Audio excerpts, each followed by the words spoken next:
What's going on? It's time for another episode of Too Hard for the Radio and the Scuttlebutt Podcast, transmitting from the future free state of Greater Idaho. I am the one-armed madman, and with me today we've got your host Hermes Auslander. Hermes, it's great to be with you. We both Likewise. kind of had the bug in our heads that like we needed to discuss this Charlie Kirk situation. So I'm glad to have you on the show and to be on your show and to kind of go over what happened here, man. It's Yeah. it's such a terrible situation. I've never really had something affect me like this. So Mhm. when it happened, like I get texts of like Twitter links from my friends all day, every day. And a lot of the times I don't even read them. I just click on them. And Mhm. this was one of those situations. I just clicked on it and like I watch it and I'm thinking this can't be real. There's Mhm. no way this is real. And I watch it over and over and over, and I watch it 3 or 4 times. And finally I look down at the text on the tweet and I'm like, "Holy shit." Like my heart just sank and that image has been burned in my brain. Like it's something that I'm never going to shake. Like anytime somebody brings him up, that image is going to be burned in my mind. And like Yeah. I said, I've Yeah. never really been affected by something like this. Like, I see people getting killed on the internet all the time. I see cops kill people. I see people kill cops. I see people getting gunned down in the street. And a lot of times it makes me angry. Sometimes it makes me a bit upset. Like, I see people die in war all the time. That makes me a little bit more angry than upset. Mhm. And this one, man, it was a real tough watch. Yeah. Yeah. I mean, I'm couldn't agree more. And I'm glad that that was your reaction. I was not that I was like doubting you, but I was curious, like, where are we going to go with this? Like, what Yeah. is your response? Because everybody's their own person; they can have their own opinion. And I've seen obviously the other side of the house Yeah. online recently with celebratory. And again, not that I thought that was going to be you or this discussion, but again, I had, like you said, people sending you stuff, and I have been surprised at some of the responses that people that I know or people that I've talked to previously. Some of the response I have been at least somewhat surprised that was their take on it. So yeah, I mean, it's good that I feel like we both had the same visceral human response to someone dying, and again, someone in a public figure that Charlie Kirk was. And at the same time, yeah, I was curious as you were talking there, like which I'm guessing it was like the up close video of Yeah. like, the final one because Yeah, with the Theron and neck I, and the yeah, blood, and yeah, it was yeah. just it was awful, man. And like, Absolutely. Yeah. you know, Yeah. Well, Darren and I were talking about it, and I was giving him the progression of videos that I saw when it was happening because I was at work when it was going on. And the guy next to me, I was in the middle of patient care. So the guy next to me, as I'm coming and going, was like, oh shit, Charlie Kirk just got shot. I was like, oh, the guy that debates. And then that was like step one of hearing about it. And then he showed me the video of it kind of like zoomed where it was like the first video, I guess, yeah, zoomed out and we weren't quite sure. It was still blurry. It was like, where did he get shot exactly? Was it the shoulder? Was it the, and so as the 30 minutes to an hour progressed and more videos came out and all of a sudden it was the one I'm guessing you're describing there from yeah, what the close up. you said. Yeah, exactly. All of us were sort of in agreement of like, oh fuck, yeah, he's again, as medics specifically, we're like, oh fuck, he's not, the likelihood of him coming back from that is just not there, Not possible. yeah, That's I why mean, I as thought it time. was fake. Like, I've never seen a video like that, I don't think, with somebody getting shot in the neck and like that much blood that quickly. Yeah, And yeah, you know what's different about this one is like I'm not a Charlie Kirk fan. Like I wasn't somebody who sought out his content. I disagree with sure, him on a lot of things, same, but same, yeah. I've seen a lot of his content over the Mhm. years. Like I've watched, clips of him doing debates. And when you watch, tens to hundreds of hours of somebody, like you feel kind of like you know them. Yeah. And that was kind of the case here. It was like, holy shit, like somebody and obviously I'd never met him before, but it's different when you do have like when you see that healthcare CEO get like that didn't affect me personally. Like I Mhm. thought it was, disgusting and barbaric for somebody to get gunned down in the middle of the street, but it didn't like have a personal effect on me. I don't know this guy. I've never heard his name before that day. And this was different, you know? Yeah. This was somebody that has been in the public zeitgeist for as long as I've been politically active, like, and even though I do, you know, have disagreements with the guy, I overall, like, think he's a really good person as far as I Mhm. can tell. Like, Yeah. I watch a lot of motocross racing, and there's a lot of guys that will get up on the podium after they win and thank God. And, you know, is it lip service? Do they really believe this thing? Most of the time, they don't. Like, they'll talk the Sure. talk, but they don't actually walk the walk and live that life. Where Charlie was different. Like, this guy walked the walk. Like, he lived that life. He believed Mhm. in that stuff. And, like, this guy was at colleges. I don't like, there's a lot of guys who go to these colleges now. He's, you know, kind of was the OG that started doing this, but there's other people that go and do this now. And I feel like they're there to embarrass people. They're there to get clips. They're there to make money, you know, Mhm. and kind of raise their personal profile online, where I don't feel like that was his overall goal. It was happening, you know, he was making money off of this. He was creating content, but I feel like the actual goal for him was, like, in a way, saving souls. Like, this Mm. guy saw these people as deeply disturbed, you know, deeply propagandized and brainwashed, and he was kind of there to hopefully give them some, I don't know, you know, reprieve from kind of the bullshit that they've been propagandized with and hopefully get them on the right path. That was kind Mm. of the way I looked at what he personally did. Yeah. Yeah. You know, it's funny you say, or not funny, but like I've been hearing it a lot. And shout out to Dave Smith. I don't know your opinion on him or I anybody like else's Dave. opinion, but he had mentioned something similar about getting to know people through hours and Yep. hours, and it kind of definitely hit home in the same way that you're describing there, which is, and it sounds like you were more aware and had heard more of Charlie Kirk prior to this incident. And I'll be the first to admit that I didn't. At most, a clip here, a clip there. After the South Park thing, I was curious, about, and I think he hit more of the mainstream after South Park, all that stuff. Yep. But I was aware of him, and I had seen some points that he had made, and some of them, yeah, like you said, I disagreed with, and a couple of them, as Theron and I were talking in our show, or the main show earlier, is that yeah, there were some that he was making good points in some of it. Now, opinions on how he presented and whether it was legitimate on the college campus and stuff. To your point on like getting to know someone and this is the feeling that you had about him, I don't disagree from the rabbit hole I've been going down since is that again, Dave Smith made this point, which is like if you are which I hope you and I are doing with our shows, if you're like talking for hours and hours and hours and you're producing this content for hours and you're doing it in a genuine way, which is like this is who I am, this is what I think about this is what I've read or heard or whatever about that, and people absorb that and listen to it hour after hour after hour, they kind of do get a sense of it. And Dave was like using that example that he's experienced that where people are like, "Oh, I feel like I know you," and it's like, well, if you've listened to my podcast for hundreds of hours that I produce, you kind of do because Yeah. that is me. I'm me on my podcast. So if you listen to me, you do kind of know me. And although we may not meet or may not ever meet, kind of a thing, you probably do have a pretty good sense of who I am. And Mhm. again, assuming that's the case with Charlie, which is again hard to fake after hundreds of videos and hundreds of hours for the last 10, 12 years, it's a hard thing to keep a character, quote unquote, up if it's fake, and I do also am getting the sense that he was a very religious guy. He was walking that walk that he was preaching. Whether it was the intentionality of a preacher trying to just give you the good word as he sees it, whether you agree or not, I do think that was if not the intention behind like the free speech and the free debate and conflicting opinions. I do honestly, yeah, I agree with that interpretation of it. Now, again, whether I agreed with everything he said opinion wise or every point he made about whatever, I do think it was a genuine um, effort on his part that is a shame that this is where it has led to at the end of the day. And then going from there, even further, people that are trying to make money, or was that is something I was thinking about as I was having my cigar is like,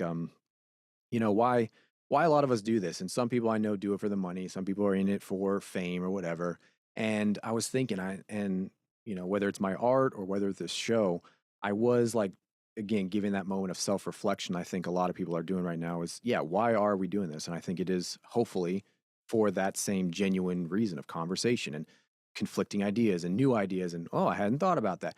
That is, and to the effect of you and I talking now, like friendships, hopefully that we've found and created, and mutual respects that we've developed with people. I think that is a big portion of.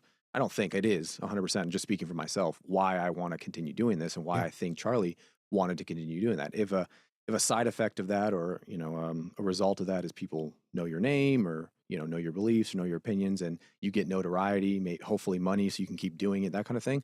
Those are all benefits, I would say, or argue for. But as we're seeing here, there's also some negative, and so long as I think I continue to do that, again, just speaking for myself, I think there is that genuine authenticity that shouldn't be. Again, I was just again self-reflecting. Is it good? Is it bad? Should I keep doing it? Should I not do it? Because yeah, am I just trying to chase money or clicks?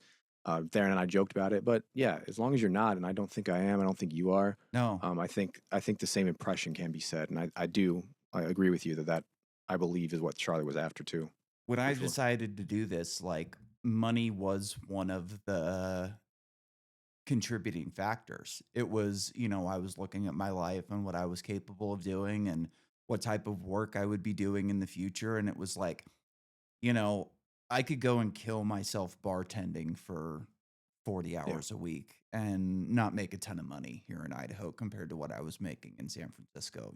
Probably not even half the money that I was making. It was like, well, maybe this could be a way of like bartending online where Sure. not like making drinks for people, but like, you know, entertainment. Like a Yeah. main job, one of the main jobs of a bartender is entertainment. You're there, you're the center of attention, you're entertaining people for the time that they're there. Hmm. And I had a pretty ridiculous idea of, like, how quick and big this thing would grow when I started it. Like, I had some kinda goals for, like, subscribers and downloads and stuff like that, and really quickly, it was like, wow, I grossly overestimated, like, how how hard it is to grow, like, a big show, and Yeah. still to this day, I don't quite understand it. I every once in a while come across people on the internet where I'm like, "How the hell did these people get this many views on a YouTube video? They're boring, it's Hmm. ridiculous." Anyways, like, that being said, if I was in this for money, I would have quit a long time ago because there's Yeah. no money in this. Like, I Yeah. I don't know if you guys are making any money, but if you are, it's not a significant amount that's gonna change the lives of you and your co-hosts, like, it's just not, you know? Exactly. Yeah. And if No. I was in it for that, I wouldn't be doing this, and I would imagine that holds true for a lot of people that do this, whether they're making money or not. Hmm. And like, I think that it's pretty easy to pick out who is in this for money and who is in this for a good faith effort to change hearts and minds. Yeah. No. Yeah. Well said. Absolutely. And yeah, I do. Again, and whether we get flack for it or not, or all of the Patreon supporters or the Scutterbutters out there agree or disagree, I yeah, I do genuinely believe that from everything that I've heard from people that knew him, and again from what I have seen of him, and I do plan to continue. That was one thing I was talking to Theron about. I was like, if this did anything, it ensured at least somebody like myself, who was definitely in the middle, who wasn't like huge follower of Charlie or was a huge was huge opposition for him, someone who I would claim is in the middle myself. If this did anything, it's like, well, what was Charlie all about? And now there's going to be at least one or two more views from people like me who are just like, okay, what was this? And if he sways me one way or the other, because again, he's a well-spoken, intelligent guy. They just ensured that that was going to happen more so than it would have had they not killed him. So that I feel like what a rebound that was, or what a Yeah. fucking misstep that was. And But yeah, and it also like unmasks people on the left that are, I mean, there's no real other way to describe it than like literal demons from hell.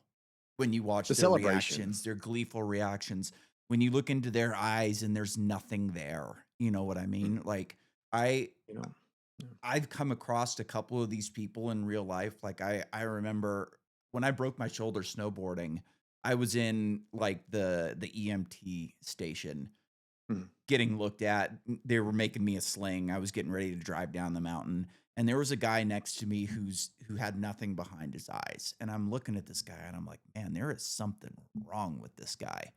And I'm Yeah. thinking, like, maybe he's got a concussion, maybe, there's something wrong with him, like, maybe he's on the spectrum or he's, kind of not all there type of thing, and I'm listening Mm. to him talk, and at one point, like, the EMT was asking him questions, and one of the questions that he asked him was, "Who is the president right now?" And he gets all exacerbated and goes, "Ugh, do I have to? It's Mm. Donald Trump." And it looked like it was, like, painful for him to say. And I'm, like, looking into his eyes at this point. I'm like, "Oh, yeah, like, there's something wrong with this guy." And then they asked him where he worked, and he said, "Disney." And I was like, "Oh, boy, like, this is a demon. This Mm. is a demon. This guy might be a pedophile." Like, I don't know, but there was something wrong with this guy. Mm. And I feel that same way when I look with these people, when I look into their eyes, when I see them just being gleeful over somebody being murdered on, I was going to say national television, but I guess it's not really national television anymore. It's the internet, but it's the Yeah. same thing. And if anything, it's more views on the internet than it would have been on Oh TV. yeah. And Oh yeah. anyway, so, you know, I think this is gonna radicalize a lot of people in a way that is not healthy for this country. We already have the heat is turned up so high already Sure. with everything, and I think like Dave Smith made another great point about leftists picking a fight that they can't win and don't Mm. want. I don't Yeah. think they understand that they don't want this fight and they can't win it because they're so used to being able to get away with everything. Mm. They've been, able to get away with everything for so long. They owned the media. They kind of own the deep state. They own the A lot of narrative institutions, for the most part. colleges, Hollywood. Yeah. Yeah. Yes, they own the narrative. And this is the first time in history, well, not in history, but in my lifetime, anyways, and probably for a very long time, where the narrative is starting to crack. And Mm. I think when you look at like what was going on with Teslas after the election and s- they were getting popped and it was on the internet and these people were getting busted and they get popped again and again and again and again. It's like you can go on the internet and see that you're not going to get away with this, but they're Mhm. so used to being a spoiled child that their parents never crack down on them for anything because they're an only child and their parents have money and they don't really care about you. You're just kind of there and they can get away with murder. And they kind of felt that with the Tesla thing. Oh, I can do this and nobody's going to do anything to me because I've never faced consequences for anything in my entire life. These people are in a lot of ways sociopaths. And I think a lot of these Mm. people who are reacting in this way might not even be sociopaths. They could be psychos. They could Yeah. be full on psychopaths. Like I said, literal demons from hell. Yeah. Well, and to go back, I mean, there's a couple of things I definitely want to touch on there is the first one is like these reactions for sure. I don't disagree that they're sick and there's certainly a level of disconnect or I don't know if it's broken or whether it's, like you said, demonic or what it is exactly, how I want Sociopathic. to articulate the phrase. But, I was using like desensitization when I was talking to Theron. It's, where we have grown up, especially millennials onward, have grown up with this, ability to just see death online and to experience so many bits of flooding, negative pieces of information that I do imagine, or I don't imagine rather, that has had zero effect on people's psyche. Where previously, if you were raised, the quote unquote average way, that you wouldn't have responded in such a way, you would respond. But also, having said that, there's plenty of people that I've seen on the left, whether it is just lip service or not. Some of it doesn't seem like, I hope, anyways, that my interpretation of how it seems is legitimate or correct, but it doesn't seem like it's lip service. It does seem like, oh, fuck, like I disagreed with Charlie, but I can't imagine what this family's going through. I can't Yeah. imagine, like, this is a deeply disturbing thing. So I have seen at least some of that, which is, I guess, promising.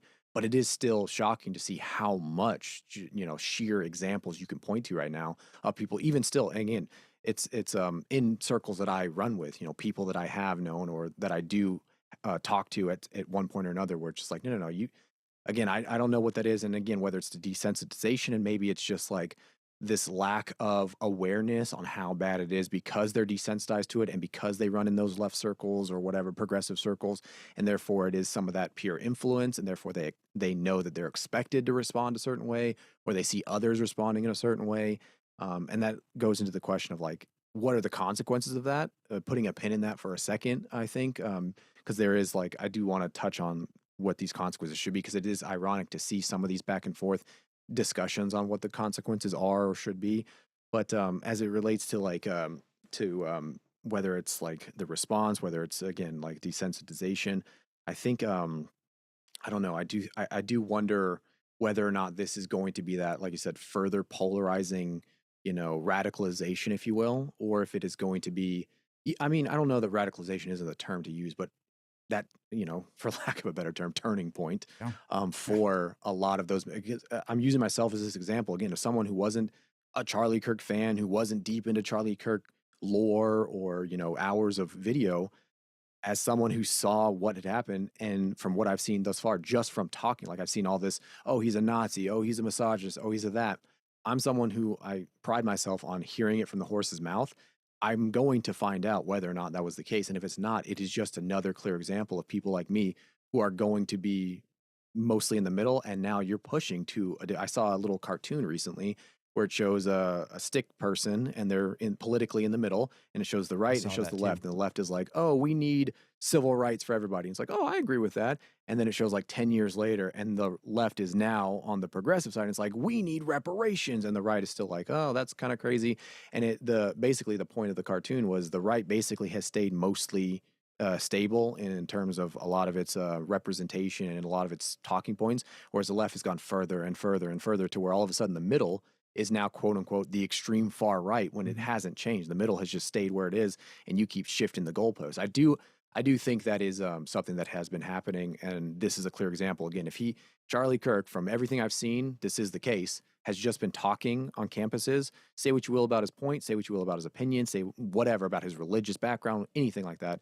He was just talking. I have yet to see any clear example of him saying, "Oh yeah, the Jews deserved it," or "We need to promote white nationalism and that we're the superior race." I have yet to see any examples of that, and yet I've seen countless examples of people painting it that way. And so, if that is the case, then this is again like pushing the goalpost so far to one direction, where the middle is like, in a rock and a hard place where we have no other option than to be considered far right just because we're supporting a guy who's like promoting free speech. Myself promotes free speech. I absolutely will die on that hill for free speech.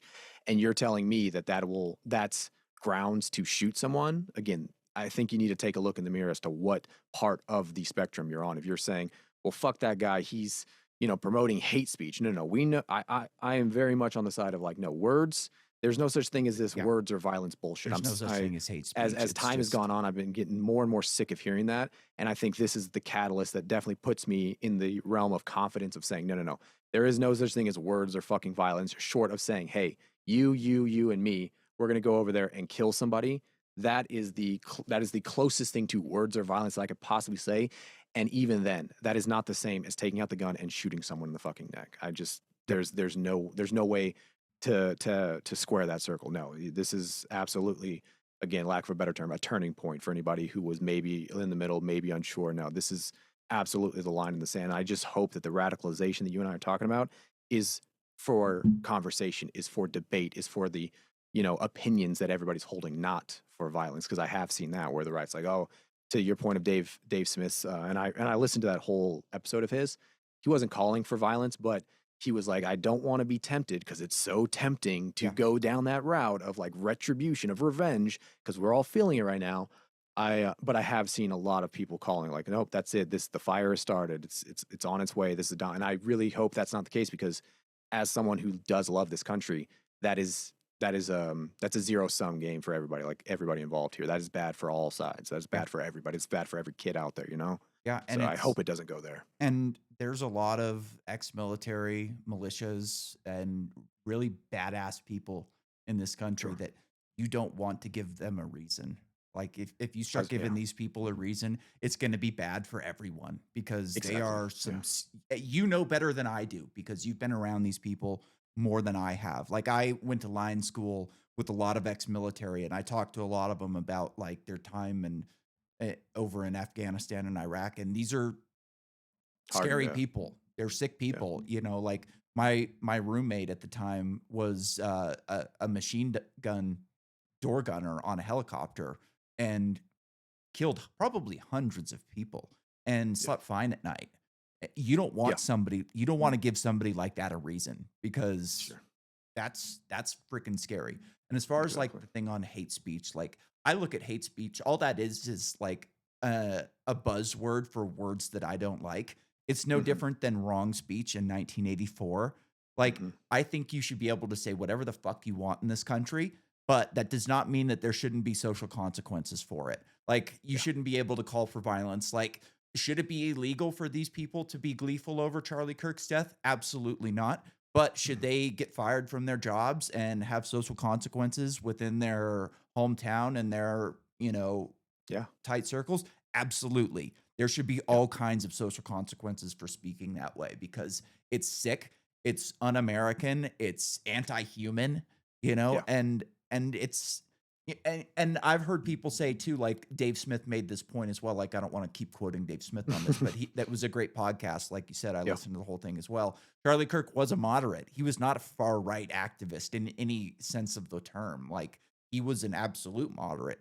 And Mhm. like, I've heard people say the same, he's a Nazi. Well, like, his main donors were Jewish billionaires. These were people Yeah. who were like, one of the things that I did want to discuss was like Harrison Smith, one of the guys from InfoWars, tweeted a couple of weeks before this happened that Charlie Kirk was afraid that Israel was going to kill him if he turned on them. I've And seen he this, was yeah, yeah. getting angry about what was happening in Gaza. Like, as I believe that he should. Like, I think it's a disgusting, Mhm. disgusting activity what they're doing over there. It's awful and terrible.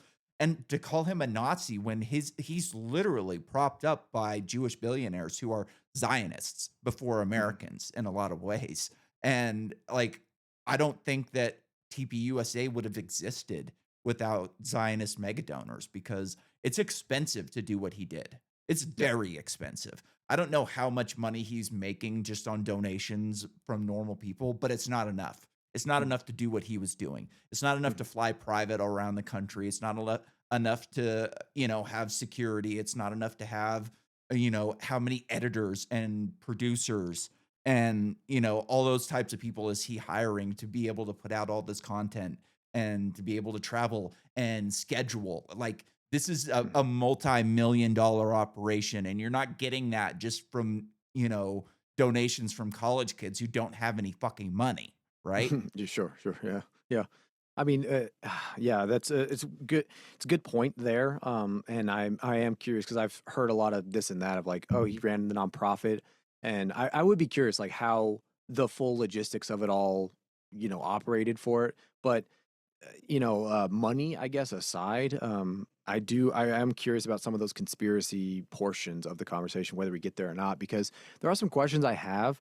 I don't want to go the conspiracy route necessarily in terms of like, oh, I'm entertaining every fucking conspiracy out there. I'm saying I've seen it, Yeah. and there's only a couple that I'm curious about, maybe your take or what you've seen on it.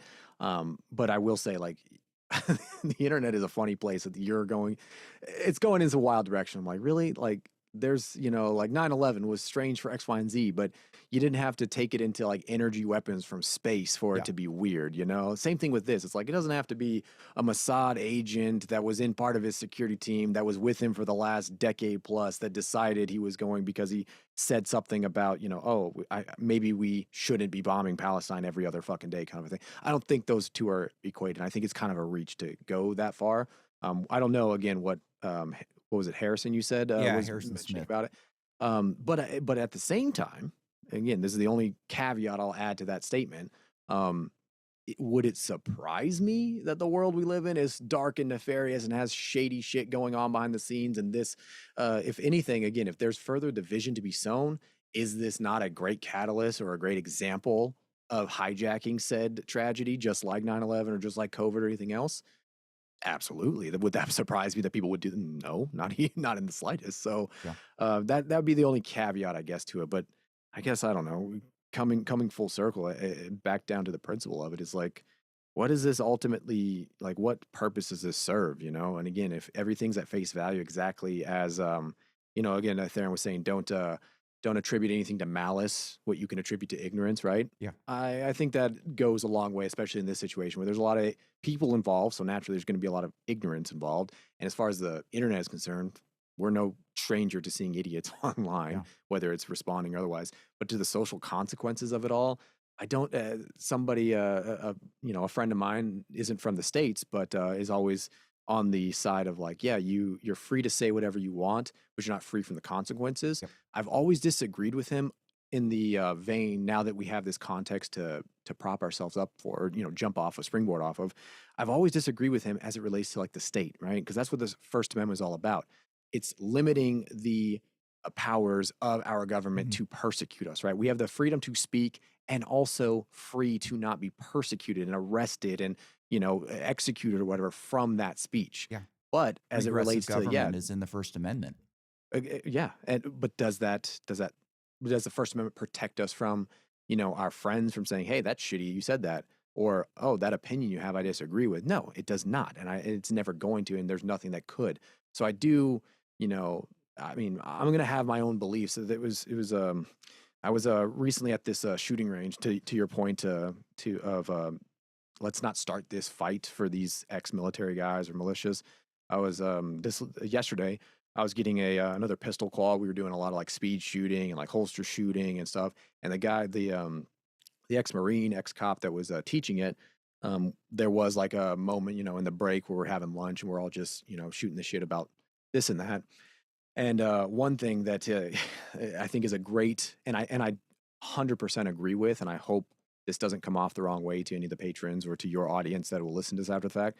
But he gave an example of an event that he takes his kids to every year. It's very much like a family event, very much kid friendly events type of thing. And again, this class is all about like conceal carry and like being able to conceal carry and be effective with your carry weapon of choice. And he's like, yeah, so this event I go to every year.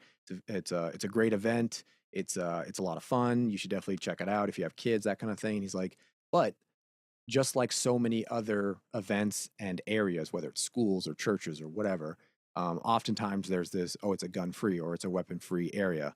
He's like, just realize if you do see me at this event, come up, say hi to me, say hi to my kids. Just realize there, despite it being a quote unquote gun free area, there's going to be a gun there. It's going to be mine there. Hopefully, you guys, there's more than one gun there, kind of a thing, so that there are the quote unquote good guys with a Yeah. gun situation. But he's like, but don't ever feel like I don't want to put him on blast because I do this anonymously for his company and everything. But don't ever, what is he like? Basically, to summarize his point, don't ever feel like just because there's a law, that says you can't do something, don't take that as like what's best for your family. Yep. Do what's best for you and your family. Period. He's Yep. like, that's what I do. That's the thing I try to live by. So do that. And again, if you're hopefully in the same mindset that you and I are talking about of like fellow man, humanity, empathy, etc., you're probably gonna be all right.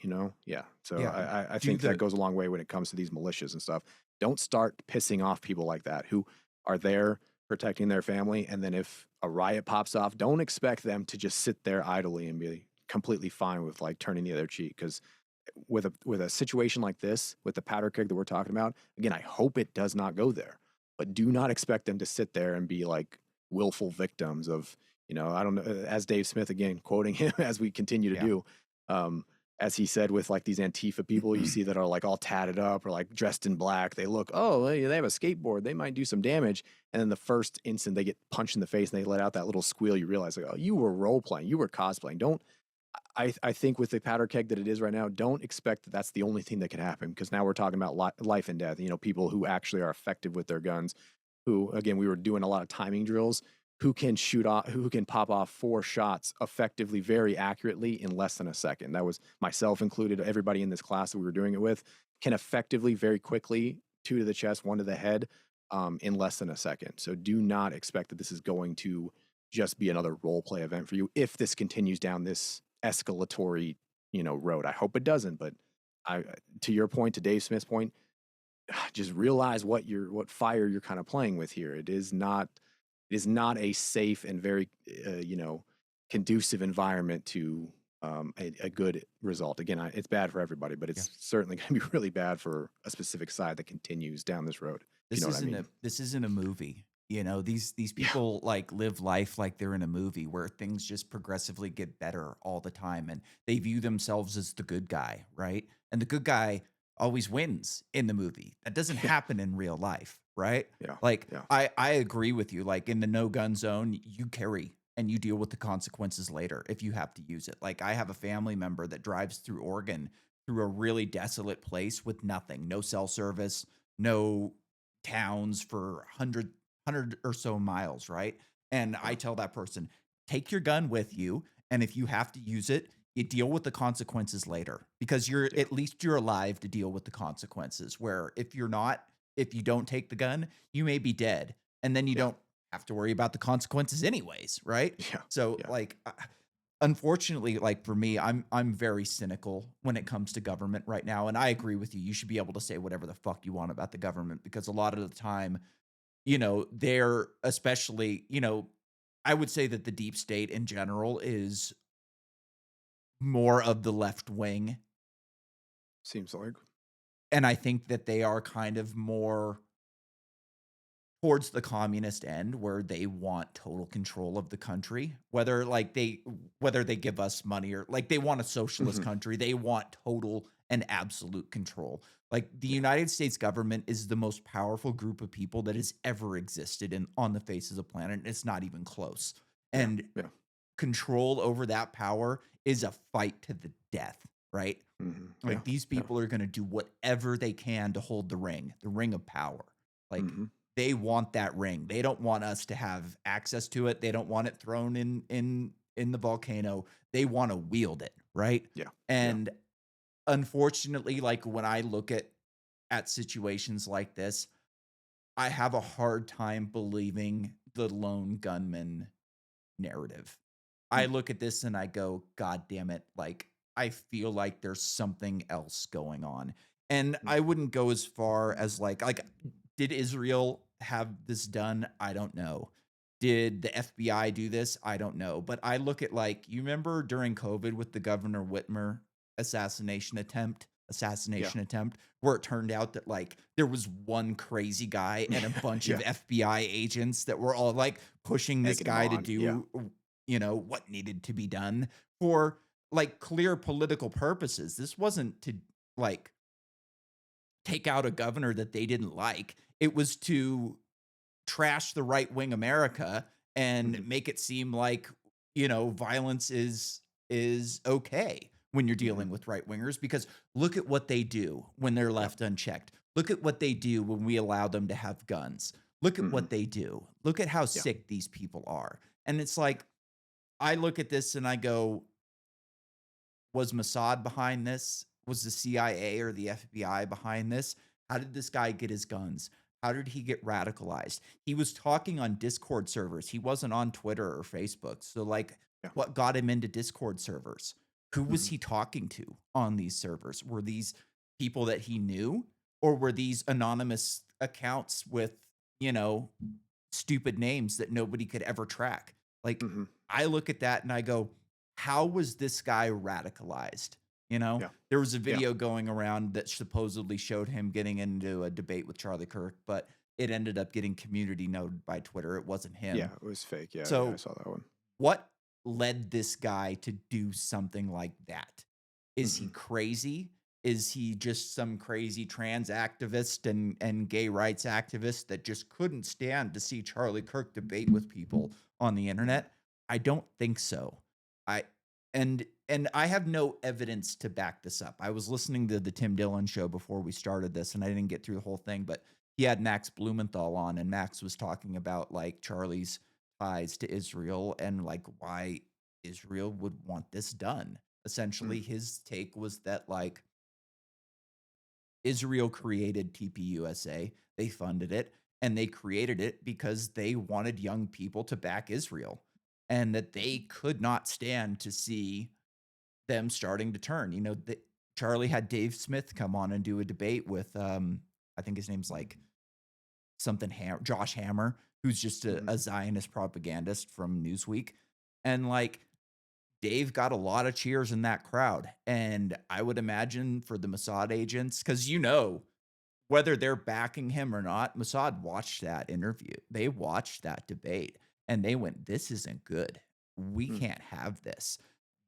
Whatever whatever they decided to do about it, I don't know. Did they decide to put pressure on Charlie to come back to Israel and go on another tour, and maybe we'll show you what's going on in Gaza, and they could show him some propaganda to kinda make him pivot back in the direction that they wanted him to go?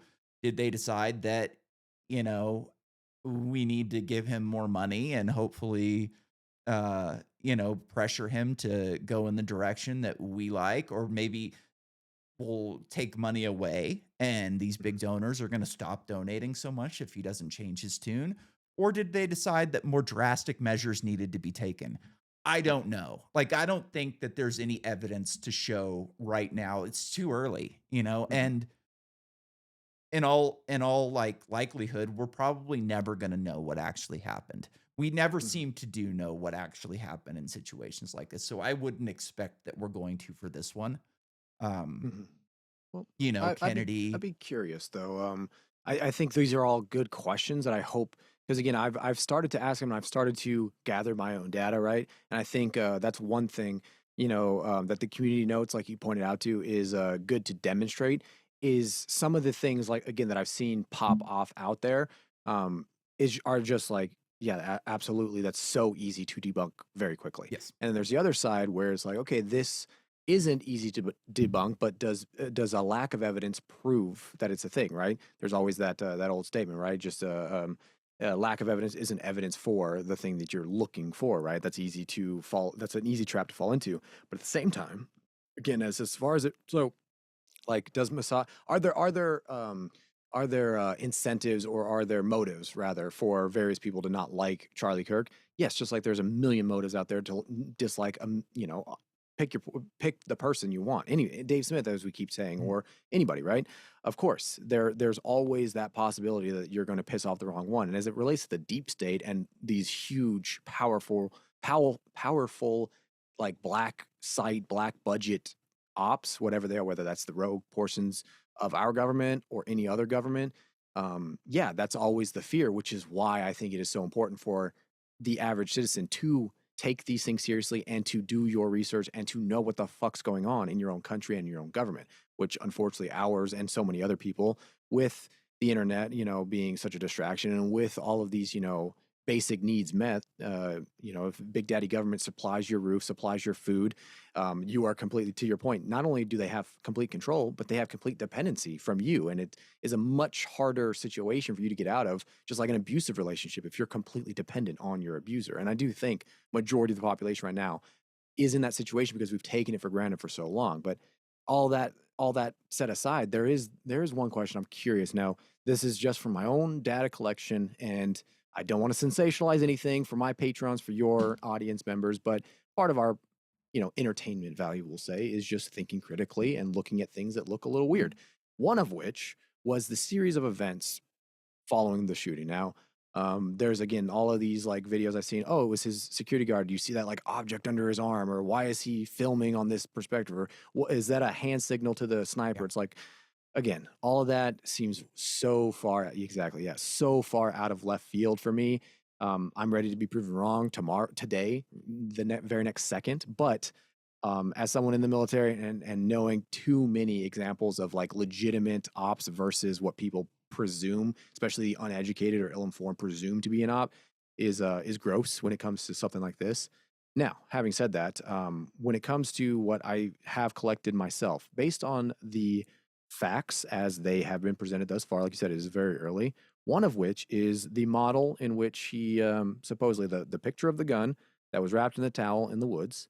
I need to find out, and I was in the process of doing that prior to us discussing or jumping on, but exactly where it was found and exactly because from what we've seen from the pictures of him going up the stairs, the attire he had on, to the video that the FBI released that is still available on their site of him escaping, running off the roof. It has a clock in the corner. It timestamps everything that's happening in the preceding or following events, and it's leaving some questions. One of which is the Mauser 98. Okay, Mauser 98 is a classic gun, made by a German company.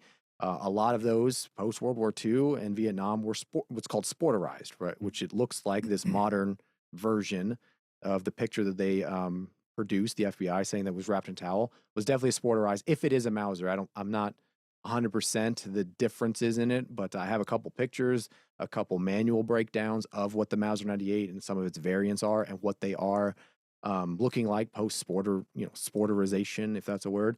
But all of these, the question that I have that is the biggest question glaring to me right now is the pictures in the video of him coming up to the roof. Unless he had the rifle already stationed up there from a different video that they haven't released yet, the backpack he is using is far too small to conceal it. I've heard people say that he had it like in his back pocket. That's why he was limping and stuff on some of the other videos.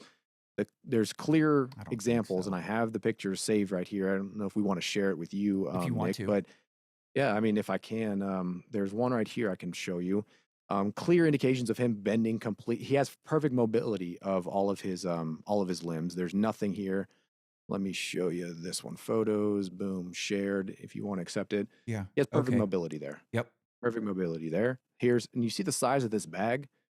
No rifles fitting in there, No, and he's and not gonna break it down. that's the claim that I've heard people say. Well, they've broken it down. As someone who went through all of these, let me continue back. This is the picture they gave to us.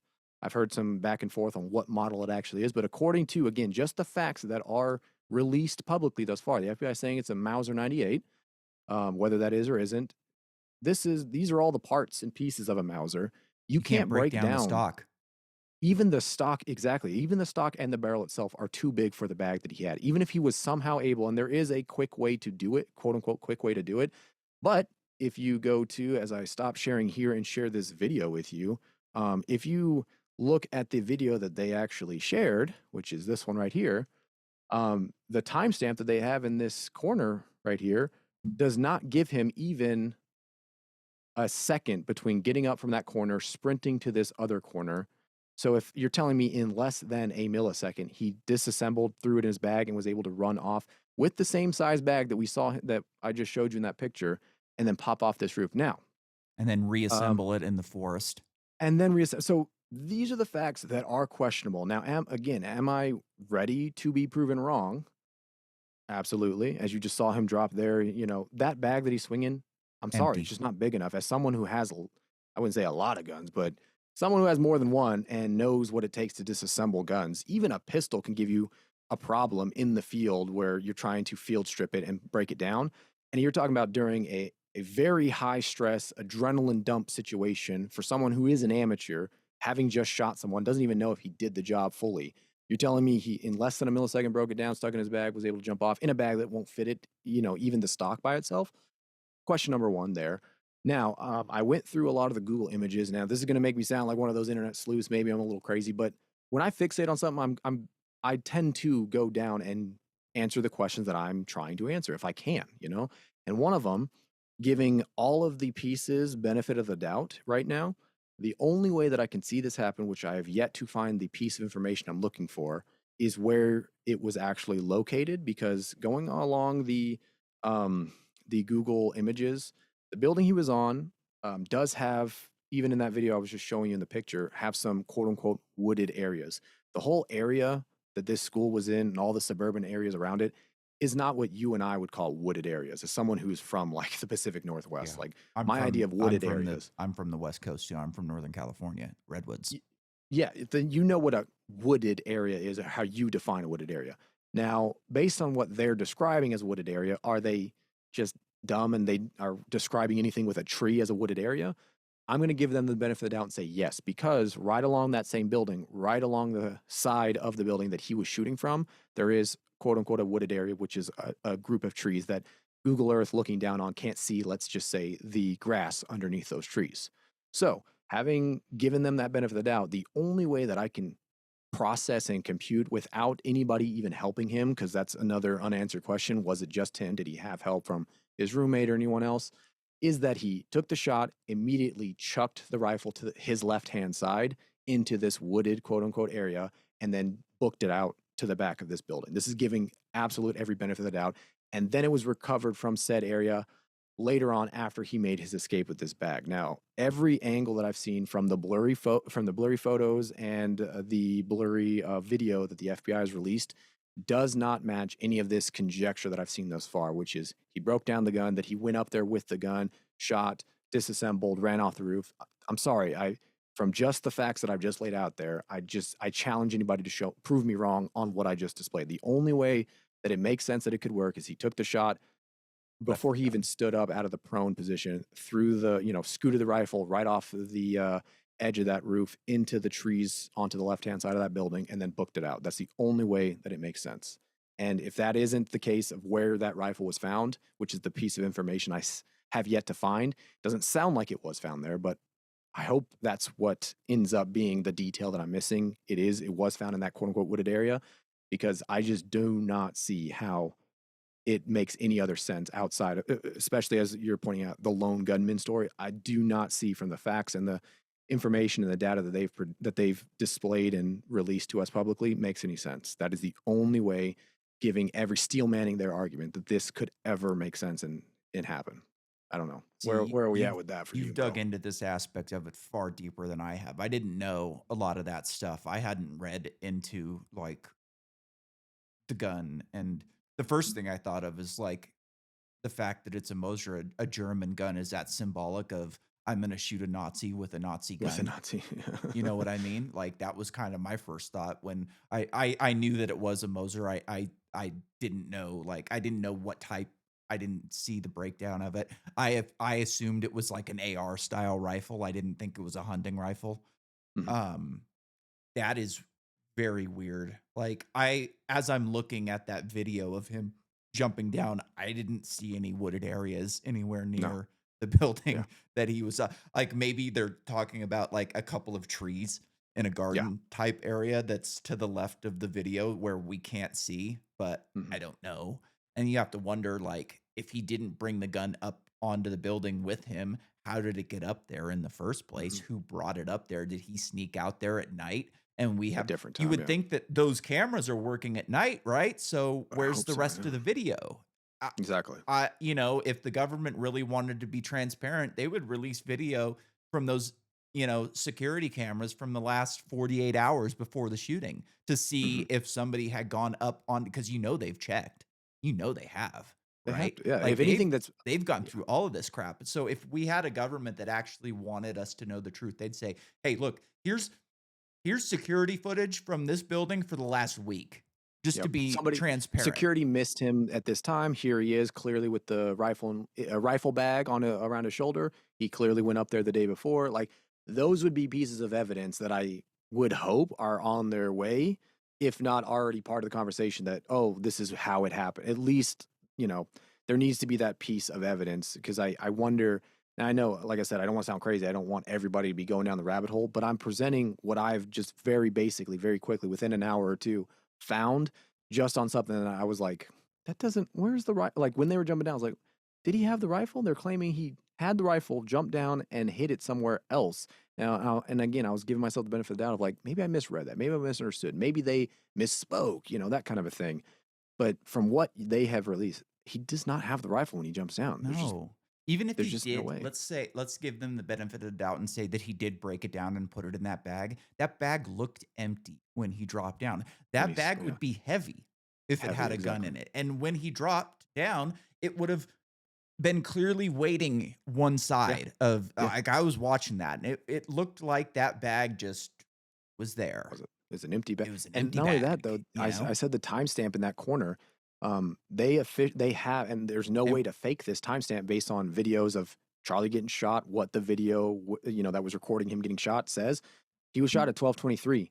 The shooter is jumping off the back of the building at 12:23 and some millisecond, like, and 1 second later. Like, I just don't. How can you possibly, again, square that circle where you shoot someone, the bullet hits Charlie at 12:23, and this guy's off the back of the building at 12:24. Like, there's no way that or 12:23 and a second. Like, there's no way that you can square that circle. He cannot. You saw him sprint, and he sprint over across this building that's not even 50 feet across in less than, 2 seconds. You're telling me that somehow he's able to break it down in that time frame. And again, as someone who was just at the pistol range doing field stripping, even a pistol takes longer than a second to break down. I'm sorry. And that's A for a rifle that good size. experienced operator, not for some LARPer who's probably Exactly. not very familiar with guns, right? Well, Like, he actually was pretty familiar. If you okay, see a lot of the family, they did grow up very conservative. He was hunting. Him and his brother hunted growing up. They went to the shooting range growing up. So I imagine that the Mauser was actually his father or grandfather. It was something like that because it yeah, looks like that type of hunting setup, that rifle setup. So and a sporterized Mauser, it's going into again the weeds of like gun culture and hunting culture. Mausers were one of those that again a lot of vets brought over. They had this historic piece of equipment, and most of them at that time were not like, oh, let me resell this in 20 years when it's worth something post World War II. They were like, oh, I have this equipment, but it doesn't do what I want it to do. So let's again quote unquote sporterize it. Let's change a little bit. Let's add something to the butt. Let's add some portions on the barrel so that I can add a scope. Let's do X, Y, and Z. Let's take the bayonet portion off and let's change a rail. Let's make it more modern so that I can use it for hunting. And it was very cheap to do those things rather than just buying a hunting rifle. So there's like a lot of back and forth in the history of, and again, this is again just assuming it is the Mauser as they claim it to be. If tomorrow it changes, it's actually Remington, which I've heard some discussion about because of how modern it looks. This would be quite a sporterized model of a Mauser if it is, which is almost like it's not a Mauser at that point anymore. yeah. They've changed everything on it. But let's just assume the barrel alone was still a Mauser. It was so swapped and pieced together that I imagine that was something that was done by his father, his grandfather, or something, and it was a very easily accessible weapon that he knew he could make a shot with, having shot with it before at 100 or 200 feet. I think the breakdown was 125 yards, 125 meters roughly between building to Charlie. And anybody who has gone hunting, anybody who shoots, even recreationally with rifles, knows that you zero your rifle at 100. So you can make 200, 300, 400 shots. Like, so a 200 and less shot is a Pretty for easy anybody shot. who's done it a couple times, it's pretty easy to Yeah. do, you know? And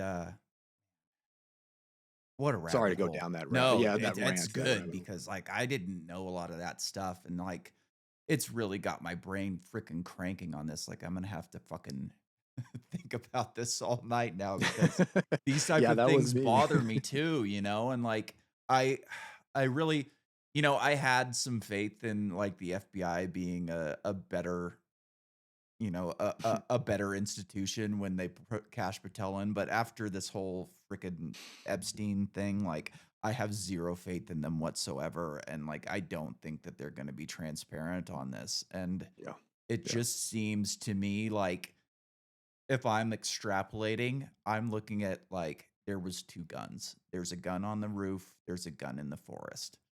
mm, yeah. And to me, that seems like the easy answer. And unfortunately, like, hopefully within years, like, I don't know if you've looked into the Vegas shooting at all. Like, I haven't Oh, looked yeah. into it a lot, but Oh, yeah. there is some serious rabbit hole on that. And people have gone through and done like Google Earth, Mhm. layovers like here, this happened, helicopters here, helicopters there. And like, it's going to take internet detectives like don't fuck with cats style Yeah, to yeah, like go into this and really dig in deep and find out what happened. yeah, And unfortunately, they'll be marginalized and they'll be called crazy and, conspiracy theorists and all this and that. But like to me, it's a sad state of affairs where like as American citizens, we have to rely on each other to get to the bottom of these yeah. events where we just have 0 faith in the FBI. Like, I don't know about you, but I have 0 faith in the FBI to, No, like, no, actually yeah. tell us the truth, regardless of what happened, Of like, any they event too, that's the thing that, I think is like the cherry on top of all of this shitty situation is that just like, when QAnon was popping off or like the whole Trump season 1 was popping off and I was like, "Oh, wow, I was obviously wrong about where the country was as a whole." This is another clear example of the sheer again, back to flat earthers, like, I often will say when people are like, "What a fucking idiot to believe in flat earth," well, I'm like, "This you could say that, and that's such a easy fucking cop out response to someone saying the earth is flat." I look at it as like, wow, what a clear example of how much the education system has failed us and how much the trust in NASA, the government, like you said, the FBI, it shows how shitty that these institutions are, that we have degraded our trust in them to such a degree And they that have such little everything, respect for us that, like, normal geocentric scientists can get destroyed in debates by flat earthers. right? Just wow, it is one of those eye opening, and this is a clear example. Post 9/11, same thing. It's like you're caught so many times lying. It's any shock that everybody eventually gets fed up with it, and then again giving them every benefit of the doubt in this situation. Let's say every single thing they've said is true, and that he was the lone gunman, and somehow there's something I'm missing, and he did break the gun down, or somebody did help him, or whatever. um, this is the cry wolf situation that governments and institutions of power find themselves in. If you lie time after time after time after time, if there is ever a time that you're now telling the truth and you're trying to regain some of that trust, it only goes one way. And if you've done this for so long, you have such a longer road back uphill to gain trust in the general population, that there is just no, I mean, and then you also add into all of that the Chinese, the Russian, like whatever, Yep, I was gonna bots go that are there out there. next, actually. There is that disinformation that's going to make it that much harder. And if you're already a shaky institution that is caught time after time, I mean, let's call a fucking spade a spade. The FBI already killed MLK, so would it be would it Yeah. be that far out of their fucking wheelhouse to fucking kill another political personality like Charlie Kirk to sow further division and start off a left versus right or whatever, to institute whatever crackdown they're trying to do, implement a gun crackdown or a political discourse crackdown or a free speech crackdown, whatever. No, that's chess. That's called strategy. And if I was one of those nefarious entities, I can at least put myself in their shoes and say, would I do something that much differently if this was my end goal? Yeah. Unfortunately, no. And that's And the worst, scariest part about all this. No. and if you're China, if you're Russia, like, let's say Russia is decides, you know what, we're sick of the United States supplying Ukraine with arms. Like, we want this war to be over. This is bullshit. Like, we're sick of our citizens dying over some bullshit, proxy war that the US is weakening us on. They're not going to send aircraft carriers. They're not going to Mhm. send submarines. They're not going to, they pose zero threat to us militarily, right? Like, Russia has nothing for us militarily. Like, would they weaken us militarily? Sure. But it would cost them a whole lot more than it would cost us. What it what they would do was try to take us out from within. And Yeah. one of the things that I worry about is that, like, in the near future, we're going to see a, retribution killing where maybe like a Bernie Sanders or an AOC or a Gavin Newsom gets shot. And they Yeah. blame it on right wing America and say, oh, look, this was somebody who was pissed off about Charlie Kirk. Yep. So they went out and took out one of theirs in retribution, where we could be looking at foreign governments supporting all of this stuff to Yeah. weaken us from within. And I think Absolutely. that that's a real threat to our country. Like, and I think that that's something that could easily happen. And it Yeah. could be easily blamed on somebody, just some asshole in Idaho, like, Yeah. I don't know if you remember this, but like a couple months ago, there was a shooter in northern Idaho. Some guy like called in a fire or something like that and then started shooting firemen that showed up on scene. And No, I didn't. immediately some ex CIA or FBI agent went on one of the mainstream media websites, and or not websites, TV channels, and said, this is a Nazi. This is a Nazi, a guy from some white nationalist Nazi group who's shooting firemen because he hates the government. Mhm. And it turned out that it was a trans rights activist. But Okay. the Yeah. whole point was, nobody had any idea who this guy was. He hadn't even been caught yet. And this Yeah. guy's already on TV talking about how it's Nazis because they want to control the narrative. It had Yeah. nothing to do with what was actually happening. It was like, hey, look, I can get this narrative out right now, and it doesn't matter what happens in the next day or so. People are going to remember that a Nazi killed firemen in northern Idaho. No, exactly. No, and that narrative, that propagandizing portion, again, back to why Charlie Kirk seemed to be, trying to engage with the youth. Again, I even was part of the criticism against it, like, oh, why are you debating to get the I got yous at young kids who are not ready for debate or not equipped for the debate like you are? That's again just going to help you get clicks and money, but it's not really going to help change. And having now maybe better educated myself, even if that was part of the incentive or reason for it, I'm not saying it was, but even if it was, it still had the, I think an actual intended effect of having those people who are not necessarily even there, or maybe just some that are in the crowd that are now, because they hadn't heard these two different opinions like battling it out, had a second to think about it. I'm like, wait, that is maybe a good one. Again, even if it's just a little shift, even if it didn't change their mind right then and there, it does start the groundwork for this foundation. And I think the same is true for whether it's CNN or, like you said, this CIA guy, to start planting those narrative seeds so that it pushes the opposite direction. And I think it goes back, I think it comes into this other point that I want to talk to you about, especially being a civilian as it relates to as it relates to those in uniform having consequences for some of the things they say. Um, and how the overall like environment is in this country. I think a lot of people fail to remember, whether it's the firemen, whether it's the FBI guys, we all are people, whether we have, we all have a mother, we all have to go back to our families, our kids, or whatever at the end of the day. And I think I don't know. I think it comes down to self like governance, as I hope we all acknowledge we have when it comes down to this quote unquote lawful order.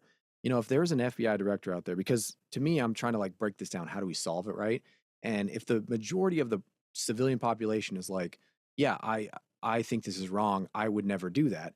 Okay, if there's a majority of people who are not going to turn to violence and shoot Charlie Kirks or AOCs out there, it, like you said, it only takes some of those Mossad agents, some of those FBI agents to be ready to do that on behalf of whatever government they're working for. And now we have at least a potential to blame it. I don't know if you've ever read Gene Sharp's work, Dictatorship to Democracy, but Mm-mm. a good point he makes with that are these pillars of power. And most people take for granted those pillars of power as like unmovable, unshakable things. And one of like, if you look at one pillar, it's the education system, right? Yeah. And I think, like you said, there is one side that education system leans to, and there's a million factors that lead into that. But I think it's not crazy to say that it leans mostly left.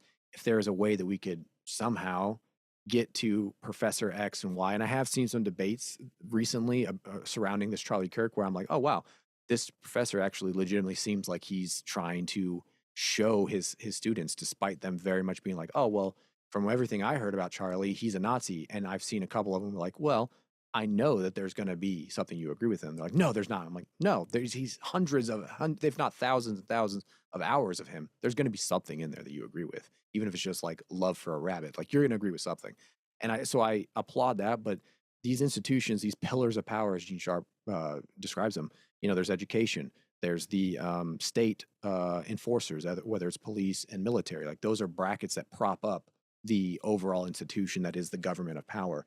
And he outlines it as dictatorship, but more and more as time gone on, when I read this was back in 2011, I want to say. So as time has gone on, it has been more and more applicable to more and more governments around the world as they seize more and more power and inflict more and more pressure on their general population. That I think it could go a long way for peaceful degradation of that power, to take that power back. And one of those is like talking to your neighbor if he's a cop and a fireman or someone in the military. And I see a lot of people in the military like, oh, well, there's plenty of examples that I've seen here where they're like, they're a, master sergeant in the Air Force and they were celebrating on Facebook Charlie's death. I'm like, okay, that's unfortunate. We need to address that leader, and our leadership as a whole needs to address that if that's not what we're trying to, propagate amongst the ranks. But at the same time, if you're a lower ranking person, this is part of why I think I enjoy doing my show, in a good faith effort, is I can bring on captains and I can bring on corporal so-and-so, and I can sit them down, at different times or at the same time and talk to them like, this is where I'm coming from. Yeah. This is what I'm trying to do. And if you're on the opposite side of the aisle, I think we can both agree that if, Trump's like, hey, we need to go seize guns tomorrow, we need to have a foundation of principles as individuals to say, Yep. no, what did we take the oath for? The Constitution.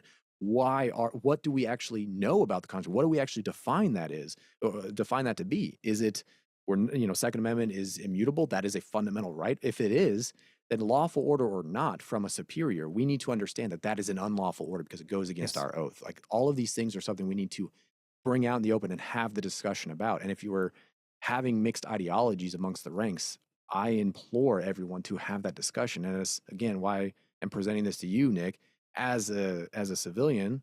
Do you see that as a possibility for civilians and military civilians and cops and like? Do you see that as a possible dialogue that we can at least establish so that everyone understands? Like, if Mossad or FBI or whatever gives this order, it needs to be the person eventually behind the gun that can be like, this is wrong for this reason. This is not okay for this reason. I would You know? say the short answer is no. I don't think that dialogue is happening. I don't think that it's something that's going to happen in the near future. And I think that military is a lot better than police. I think you can go on the internet and watch countless videos of police disarming citizens who are legally carrying. You can Yeah. watch countless videos of police disarming citizens for, city ordinance, which is Yeah. completely unconstitutional. You can watch countless videos of police who don't know the Constitution, that don't know what the First Amendment is, who don't care about the Second Amendment, and have "We the People" tattooed on their arm as they're beating the shit out of somebody. You can Yeah. see the "We the People" tattoo on their arm. I don't think that dialogue is happening, and I don't know why. I don't know why cops are so bad. Like I said, I think military is far more grounded. I and I think the reason is because the military doesn't look at the American people as the enemy, where cops do. They are taught that every call that you go to, you could be shot. And there is some truth to that. But Yeah. in reality, like 99% of interactions with cops and citizens end peacefully, where Yeah. you don't need to look at your fellow man as the enemy. And I Mhm. think that that is something that has been ingrained in cops for decades now. It goes back, and I think a lot of it has to do with the war on drugs. You know, Mm. one point that I like to bring up a lot was like during COVID. I remember I was watching. It was like the first time I started watching Tucker Carlson because he was going against the narrative, Mhm. and I not so much that I liked him and I was like, "Oh, I'm all in on Tucker Carlson," type of thing. I wanted to see what millions and millions of right-wing Americans were seeing on the news every night. Like it was That's kind of why I used to watch a lot of episodes of Joe Rogan. I don't Mhm. watch them very often anymore. Now I don't typically watch them to see what his view on something is because I kind of already know. I've Mhm. watched enough episodes. Like I know I know how he thinks. I know how he's going to fall on something. I want to hear what millions and millions of people are hearing. Yeah. It's kind of a data point for me to, assess the American people, to assess the military, to assess cops, because I know cops and military and civilians all listen to that show. Mhm. And, you know, I kind of forgot where I was going with this.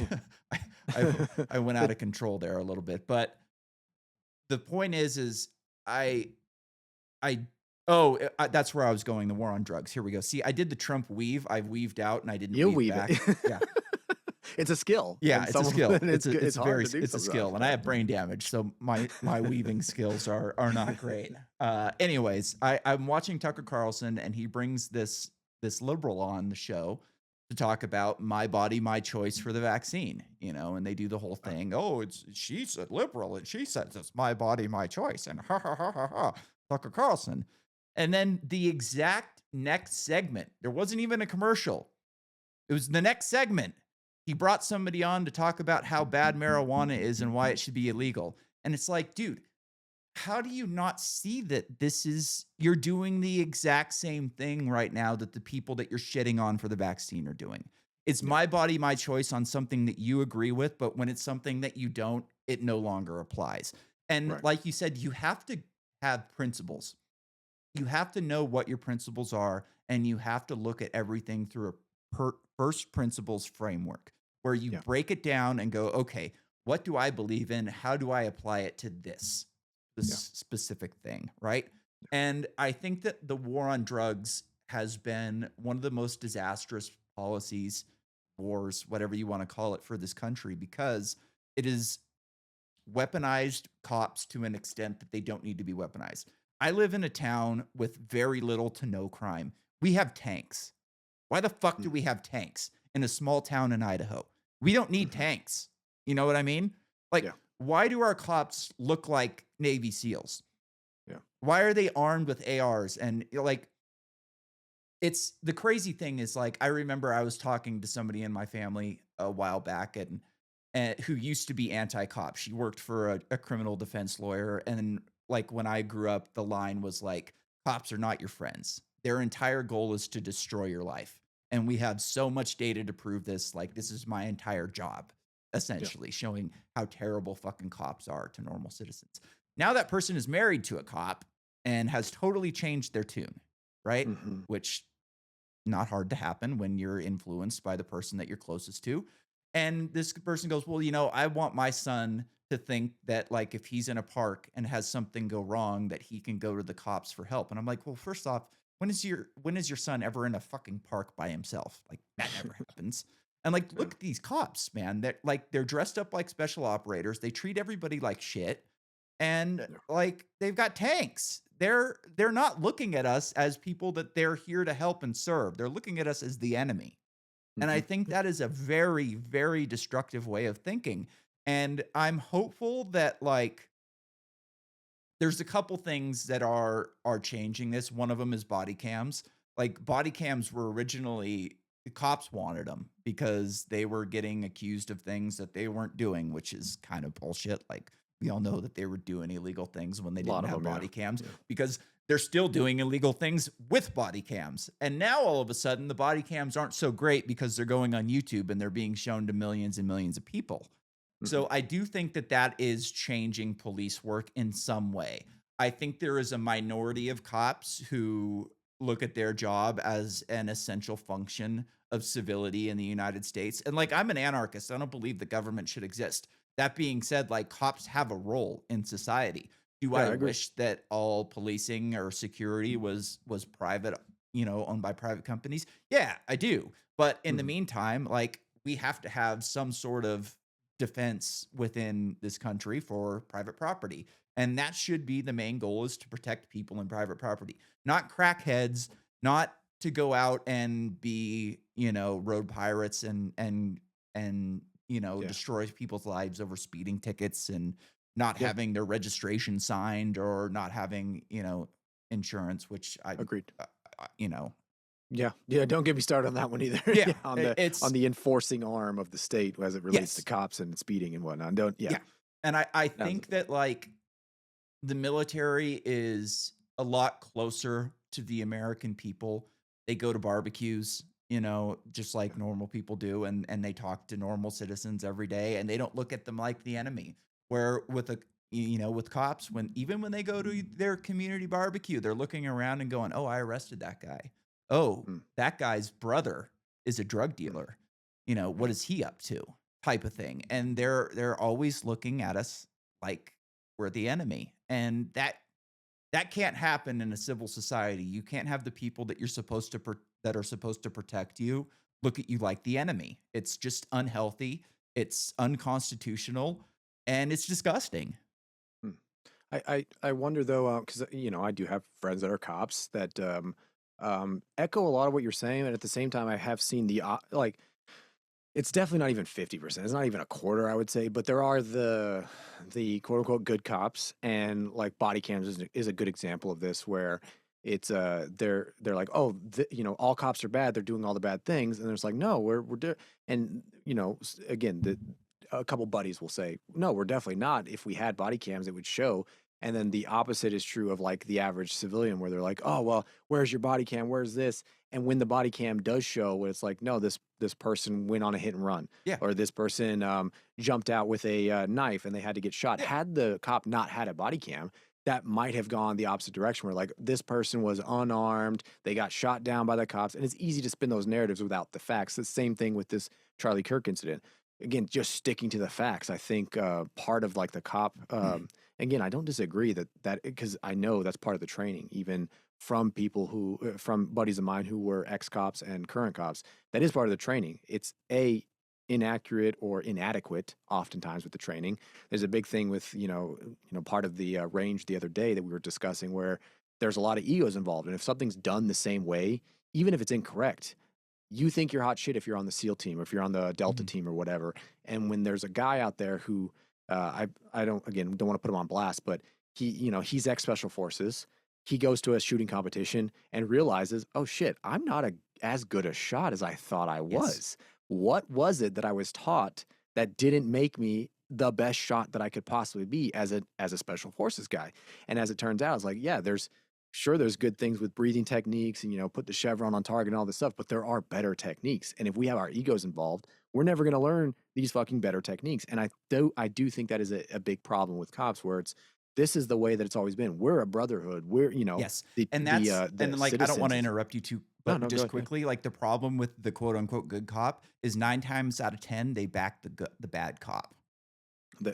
And unfortunately, I do think that's part of the military too, though. Yeah. Like, I've seen it, and part of why I brought up the military and why I wanted your opinion as a civilian is like, I what do we do? How do we hold each other accountable when it is so often these different sects of the population? There's the military here, there's Yeah. a cops over there, there's a average, I don't know, grocery worker over here.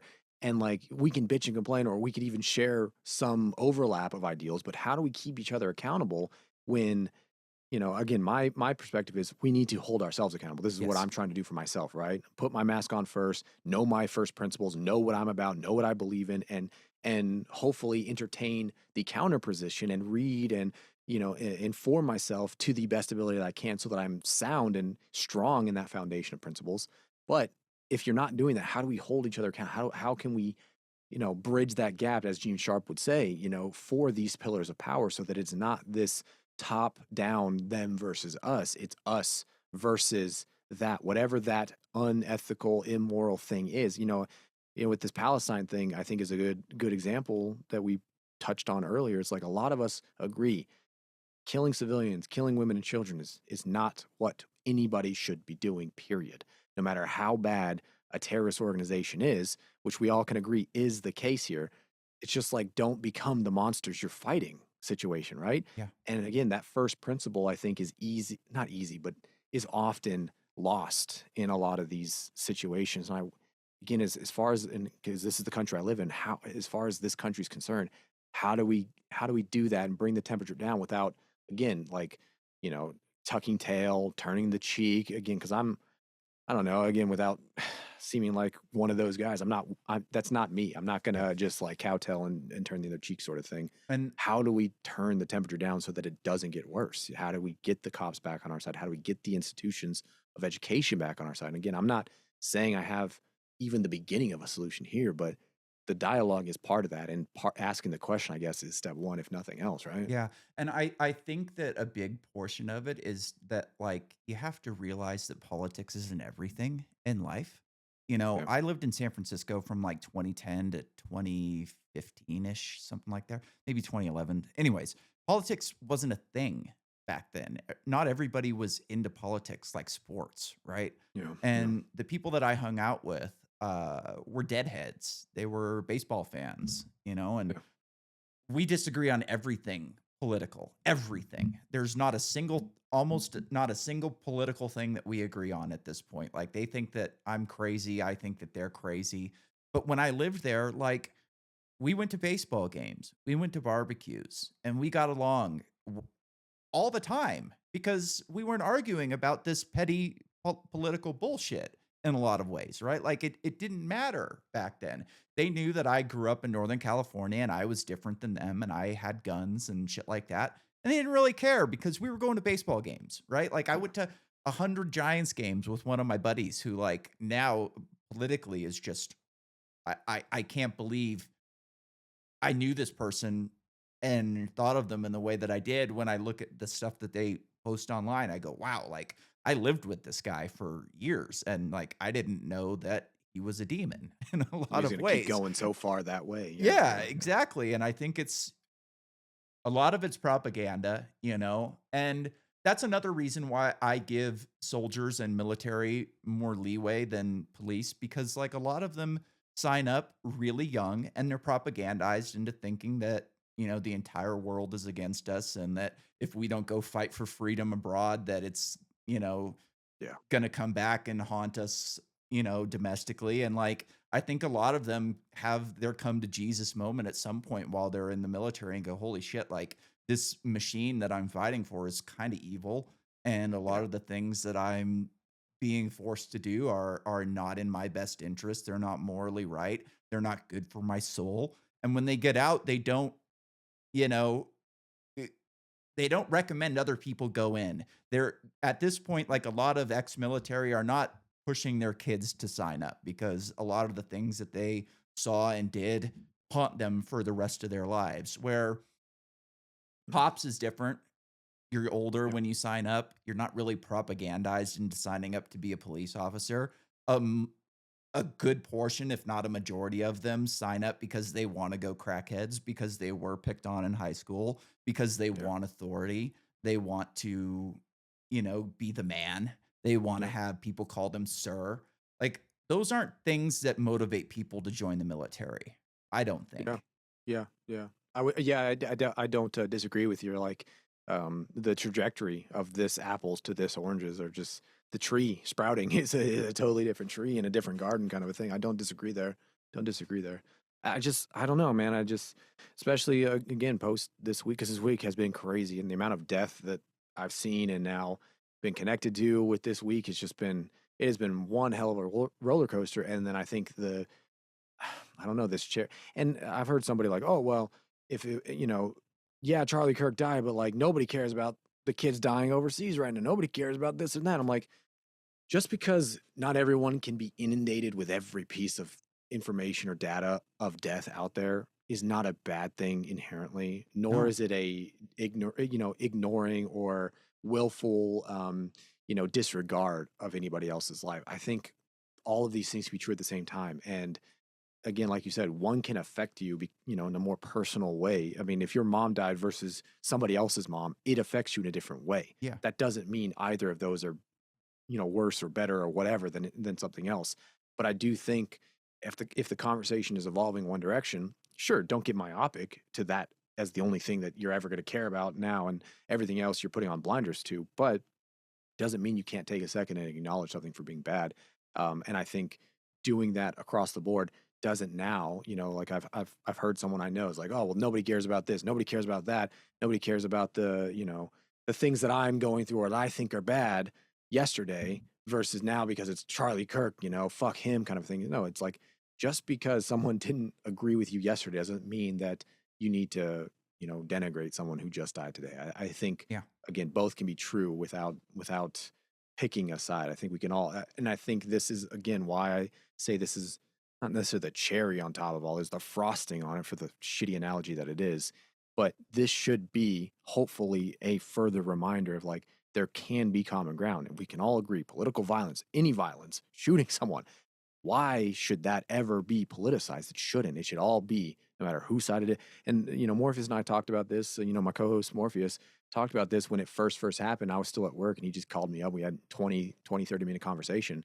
I was like, if this was Biden, I would say the same thing. Yeah. If this was AOC, I would say the same thing. It would never be. And if especially if it was the same, just change, just replace Charlie with anybody else and specifically put it somebody that you disagree with. I, you know, feel confident in myself to say, put anybody that I disagree with into Charlie's shoes, which Charlie was that person. I didn't agree with him with everything. No, me neither. I would say the same thing. Is like nobody deserves to lose their father, especially in such a public way. And that's I Yeah, I keep mean, saying this. think I how keep it's gonna repeating it. affect those kids. I mean, Exactly. look what Well, it did to yeah, RFK. He was a drug exactly. addict for years. He watched his dad get shot. He watched his uncle's head Uncle get explode on national television. Like, yeah, that yeah, has a traumatic effect on you. They're never those kids will never be the same. They'll never be normal, yeah, quote yeah. unquote, right? Well, Because yeah. they And watched now they're their gonna be in the father. spotlight twice as much. Now their Yeah. mom's gonna be in the spotlight twice, 10 times more. Everybody around them, I'm sure, is pushing and pulling in different directions so that they do the thing that's right for that community or influence, right? It's like Yeah. I did see there's that, like, a football player pledged to put his kids through college. I which did see that too. The Minnesota, yeah, I have it actually saved here. I don't want to get his name wrong, but he was Minnesota Viking guy, right? yeah, he was I for the think he was. Vikings, and I do enjoy that some people still have a good sense of humor. There was like the top tweet underneath the announcement that he did that was Charlie thought college was a scam. And well, and that's another thing that I think also is worth noting, that the even in the immediacy of the event, there was discussions in my Patreon pool party and a couple other chats that I'm a part of that were like, "Ooh, is it too soon to make a joke?" I was like, "No, humor is always it's never humor is always allowed." I would say Mhm. in my group chats, but at the same time, back to like Tasteful humor. well, or otherwise, like you have the right to your opinion, like we Yeah, said, and I'm going to protect your ability to speak it. If I disagree with it, and if it's a disgusting, like you said, demonic type of yeah, response, you might change my feeling about you. yeah, That goes without saying. yeah, But the added fact of like Dave saying, yeah, you kind of do know me if you've listened to this many hours of me. Again, getting more of a sense of Charlie Kirk's like ability to take in opposing and oftentimes vile, disgusting opinions about him or his ideas, his ability to just take it, absorb it, and be like, well, unfortunately for you, that's not, blah, blah, blah, blah, blah. This is yeah, what I think. I think him similar to getting a sense of his ability to take a joke post yeah. South Park, like I he was understood just it. gonna say that, like, the way that he reacted to South Park was the perfect reaction. The Yeah, Trump administration freaked out when they did a Trump episode a couple of weeks before, and yeah, then when he saw it, he was like, "Oh my god, I've made it," like, exactly. "I'm on South Park." He put Cartman's image as his profile picture on Twitter for a couple Exactly. weeks. Like, that's exactly the way you're supposed to react to something like that. And I don't know if you watched the South Park episode, but they did a great job. Like, Yeah, no, I did. I absolutely. I thought it was hilarious then. I think it's hilarious now, and I think both master can be true. debating, that was Yeah, fucking master hilarious. debate.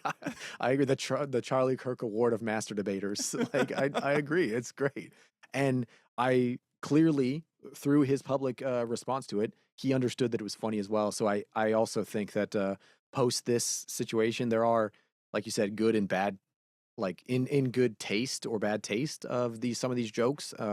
And some of them are tone deaf, and the irony of it, of like the gun debate. I don't even want to fucking No, approach that because it's so that's stupid. yeah. But I do think he would, assuming he can see the fallout of all this, would see the humor in a lot of this and see hopefully like the generosity and the genuine nature of those that are responding of like, condolences to your wife. I disagree with you, but I respected you. I respected the ability that you had. Like you said, whether you were, the fact that you were a moderate, that you were willing to debate, like all of those things I think are, a testament again to the point of me being very much in the middle and not on the side of Charlie Kirk. I tell you, post this assassination, I am surely educating myself on all the points of Charlie Kirk and anybody he was debating. I'm going to, hear it from the horse's mouth. And you certainly made someone, even if I continue to find things I disagree with Charlie Kirk about, you certainly made another fan for Charlie Kirk by Yeah. killing him, at And least even if you're myself not a alone. fan, like, if you are in the type of camp that we're in, you have to respect what he did, you know? I do. Yeah. Like, Yeah. I totally respect what he did, the way he conducted himself, the way he carried himself, with his faith, with his willingness to change his mind, like in the Israel debate, like having Dave Smith on would have been something that would have been unheard of a couple Hmm. of years ago because there was just right wing America was, especially the religious sector of right wing America, believe and with their beliefs about Israel being the promised land, and I don't know a ton about that, but like Yeah. there was no pushback whatsoever within TPUSA on Israel for its entire existence until Hmm. the last year. And like one of the big points that Dave Smith made in that debate was like you can't be pro life and pro murder of babies at the same time. Those are Yeah. two congruent beliefs that just can't coexist with each other. And Yeah. him being willing to have that debate shows that like, hey, look, we're not just trying to propagandize you into believing one thing. Like we are open to changing our mind on things. And I think Yeah. that it's healthy to have a debate on, you know, what is going on, what our military, what our government is supporting. Like, we need to look at this with critical lens and have a healthy debate on like whether this is something we ought to be doing or not. Yeah, yeah. I no, and yeah, and I do hope that this, again, more than anything else, continues as it has for you and I. Immediately when you reached out, I was like, thank God. I've been thinking about who I want to chat with, and and as I'm processing like certain things, especially the first day of, I was like, it's too soon for me to even Yeah. know exactly how I want to process or what I want to feel or anything like that. I just want to gather myself more than anything, more than data. I want to gather myself. So as this is proving, I hope it is a further catalyst for further conversation, further debate, and further like yeah, fleshing our ideas out. Because you and I could be super pro First Amendment, super pro for freedom of speech, 2A, whatever, and then post this as we continue discussing. Maybe we have a couple other guests on and um, continue opening ourselves up for new ideas and being persuaded elsewhere. Whether it's the again, that was the big thing that caught me with Charlie that I haven't fully dived headfirst or completely fleshed out or concluded. I will say my position, but the whole abortion thing definitely was the one that got me noticing. I saw a clip about something. He was like, "Well, what about this? What about?" And to your point of pro life, that was one that I would say I definitely deeply respect, even though I disagreed with his entire conclusion or his entire argument of like it begins at conception. As a biologist specifically or biology background specifically, I can disagree with it there. But the way he was going about it definitely at least perked my ears up and perked my interest, even though I ended up disagreeing for X, Y, and Z. But it definitely gave me a nuanced perspective that I otherwise was never aware of and never considered and did not have as a in my own bubble, in my own echo chamber, getting into there and giving my brain that little stimulus of something that was alternative to what I was thinking. And then post, a couple friends of mine giving me like, "Hey, have you read this book? Like the Downfall of Roe Yeah. or the Fall of I think it was the Fall of Roe." Reading that book, and I'm like, "Oh well, this is what I believe." Post reading that book, and it certainly didn't sway me this way. It actually reaffirmed me in a different direction that I wasn't expecting. And I don't know if the person who recommended that book to me, actually, I'm in Taps. Karen recommended that book for me, and she was like, "Yeah, read this and tell me what you think. We should have a debate." We still have yet to do that debate, and one of the strings or rabbit holes or whatever you want to call it, the branches that I went down after reading that book was Charlie Kirk. I was like, wow, he said this, and then the book said that, and then I continued looking further into the authors of the book. I was like, well, they don't present every argument that I'm thinking of, even as I'm reading this. And what about this, this, and this? And it fleshes out the debate in a different way. And to your point of Charlie Kirk, I do get the impression that he was very much a believer in that pro life, and hence why maybe he was turning the corner Yeah. on the whole Israel thing, even though he could be pro Israel for APAC supporting him, maybe, Jewish friends, and maybe very much against the, terrorist influence in that region of the world, can still also square that circle and be like, but you can't just decide to kill babies if you actually care about human life and, like you said, be pro life about everyone under the sun. And I've seen him make the argument of like, can you tell the difference between an unborn baby versus a baby born out of Yeah. incest or rape? You can't, right? And as complicated as that discussion is, you can tell the guy is principled in what he believes in, Yeah. which is life, and Absolutely. so And it is very interesting and respectful. in the same vein of being pro-life or pro-choice, Trump came out like almost immediately and called for the death penalty for his killer. Yeah, yeah, Where are yeah. you on the death penalty? Yeah, I've so in recent years, prior to this incident, I've always, and I do believe I still am on the same conclusion of like you don't become the monsters that you're fighting. So when it comes to like this shooter, for example, again, and prior to even this incident, I've always been on the same vein of like, who are we to take the life of someone else? And if your response to someone else taking a life is to then take their life, I feel like we're in this never-ending circle, right? Having said that, I do think there are some nuances there that more and more now, I don't think this shooter meets that criteria. I don't. I think there are a couple things that we could benefit from him, but at the same time, do I want taxpayers, housing all of these crazy people that are not benefiting, will not benefit. I mean, look at the guy who stabbed the girl on the train, right? The Mhm. DeCarlos guy. Is he, 14 or 13 times prior arrested? Was he ever benefiting or contributing to society? No. Is I grew up on a farm. Is my ability to delineate? I mean, I had to mercy kill a bird not too long ago. I talked about that on the show not too That long ago. sucks. It's like, am I very acutely aware of the value of life? Of course, I hope I am very much, but am I also very acutely aware of how much more struggle, suffering, whatever you want to say, a specific, maybe corrupted life or maybe a malformed life or anything else is going to be on the Mm. overall, scope of the environment that it exists in? Unfortunately, yeah, I am. We raised rabbits and chickens and stuff. If it comes out and it's lopsided and it's not going to produce an egg or it's not going to produce a viable rabbit, that is a mercy kill. You take that out, you recycle it back into the environment. The environment absorbs it and uses it to produce something that is viable later on. That's how this circle of life works.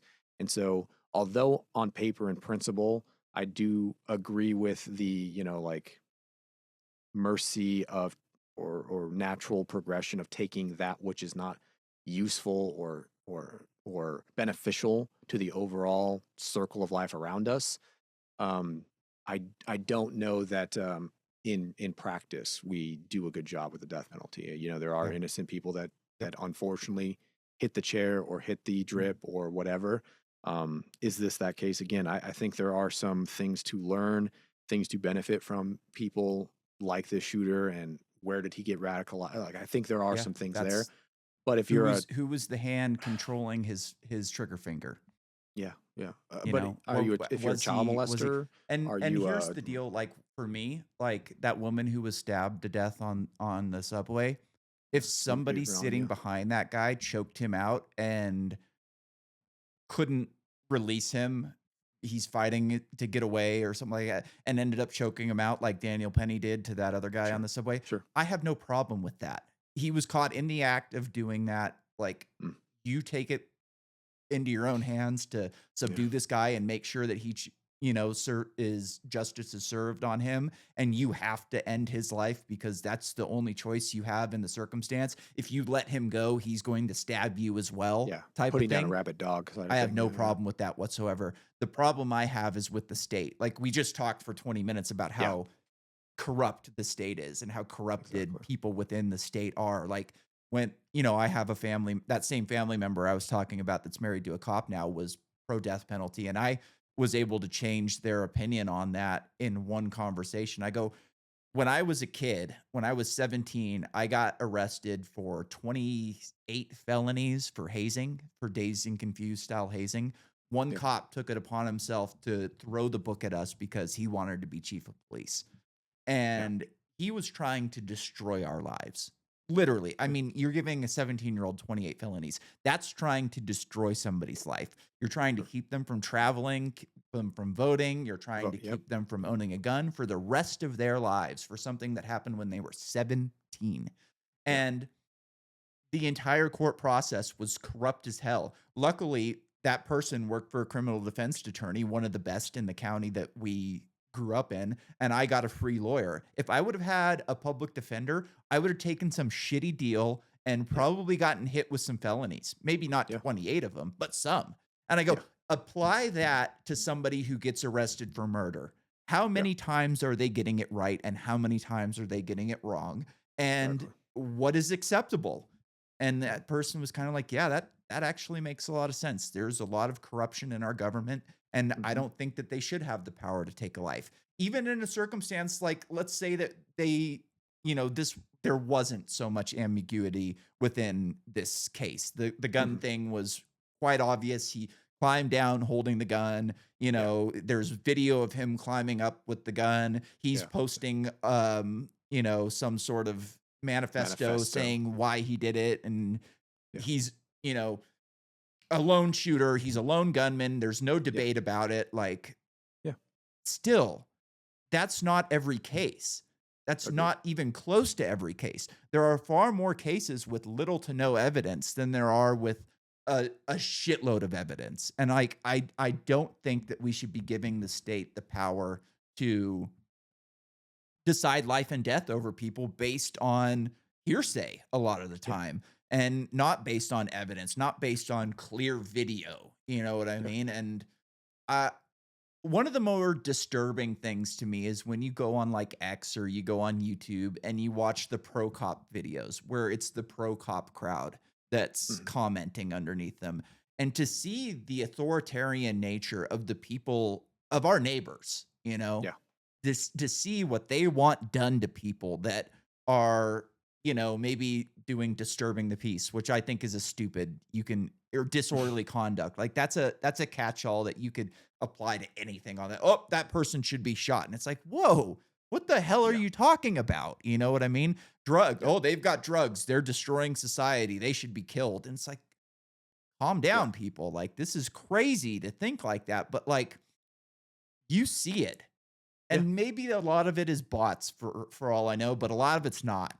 A lot No, of it I've is seen people that people are just actually make the argument in a authoritarian. debate. Yeah. Yeah, are just authoritarian by nature and want heads cracked no matter the circumstance. If you break the law, you're a criminal and you deserve everything that Hmm. is, Yeah. coming to you. And Yeah. I think it's sick, especially when we've got like for-profit prisons in this country that have, profited for years and years and years off the war on drugs where people's lives are being fucking destroyed. Absolutely. And I completely agree back to like the principle nature of it. Why I say, in principle of of the death penalty, yeah, do I think there are the cases of like, yeah, the rabid dog or the mad person or whatever? Do I think in principle that makes sense? I mean, because again, justified killing, I mean, as someone who carries a lot, I obviously wouldn't be carrying if I didn't think that was a situation where I could justify taking another life because I was in fear of my own, or they were Mhm. going to hurt me or someone else, or specifically someone I love, right? Like that is in my book, a justified killing. You are going to do harm to me. I protect myself, and if you end up dying from it, that is a justification. I will sleep soundly at night Yeah, me in too. doing so.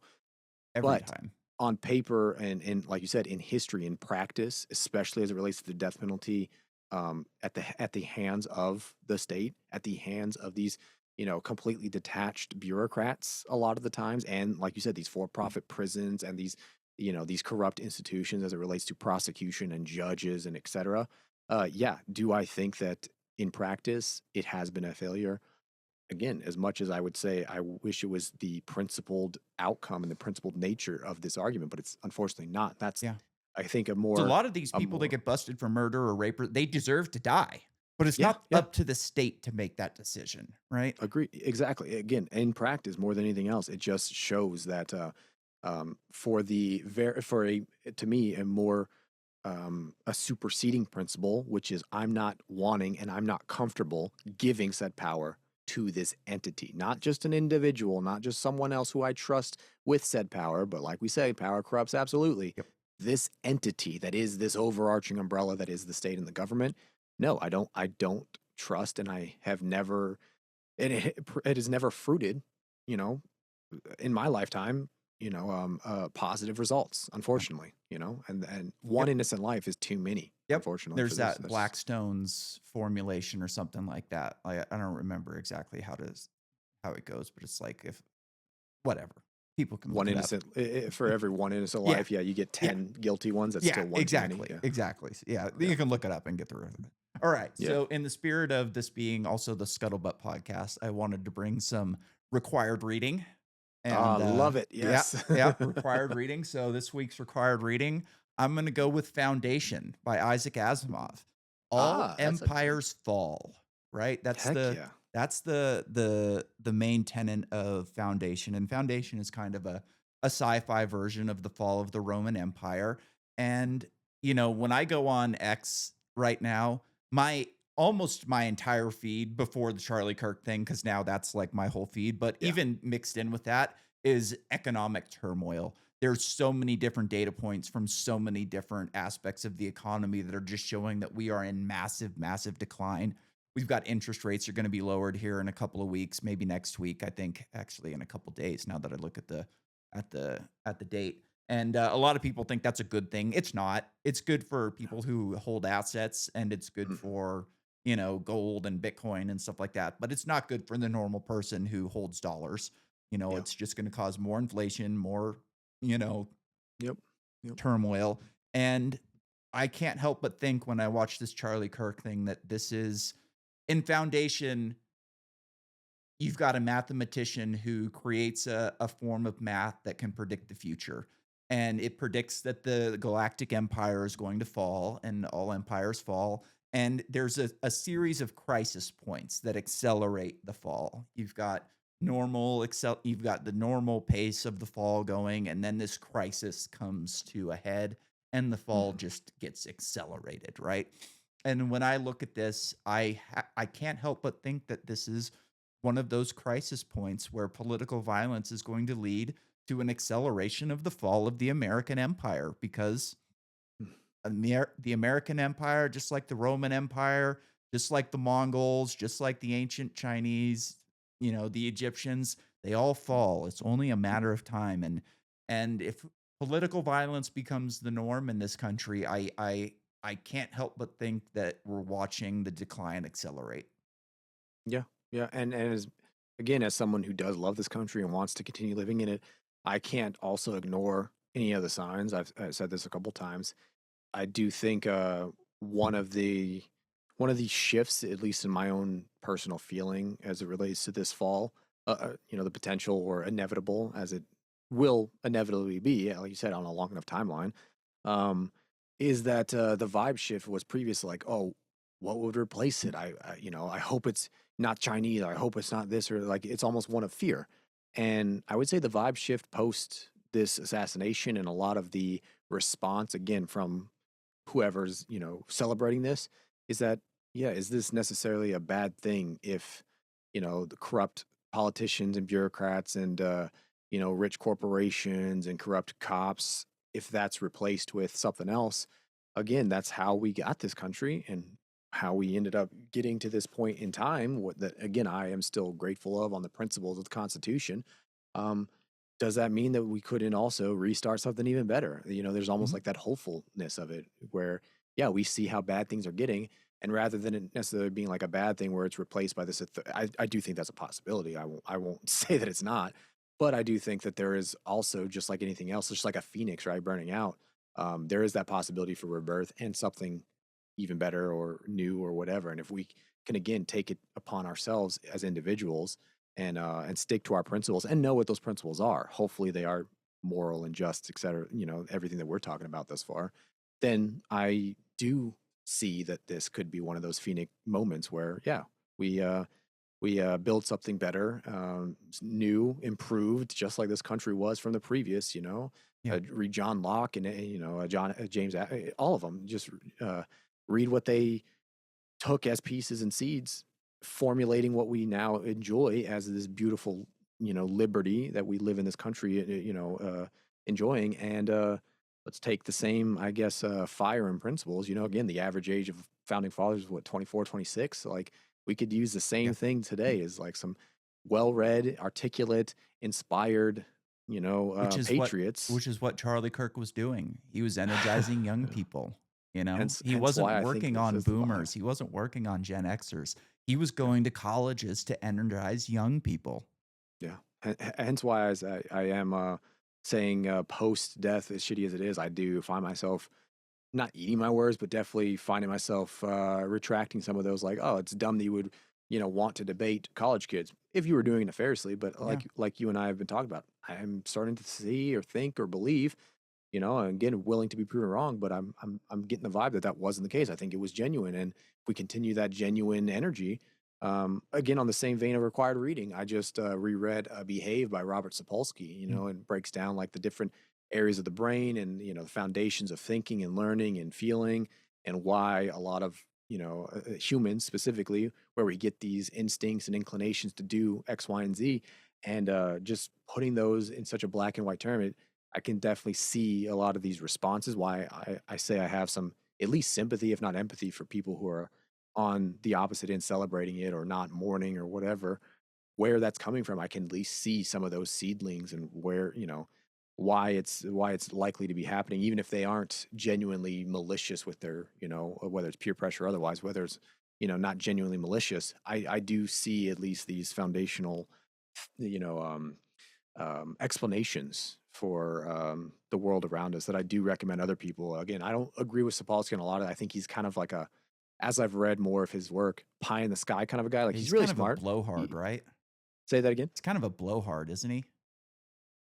Blowhard defining as Kind of full of himself.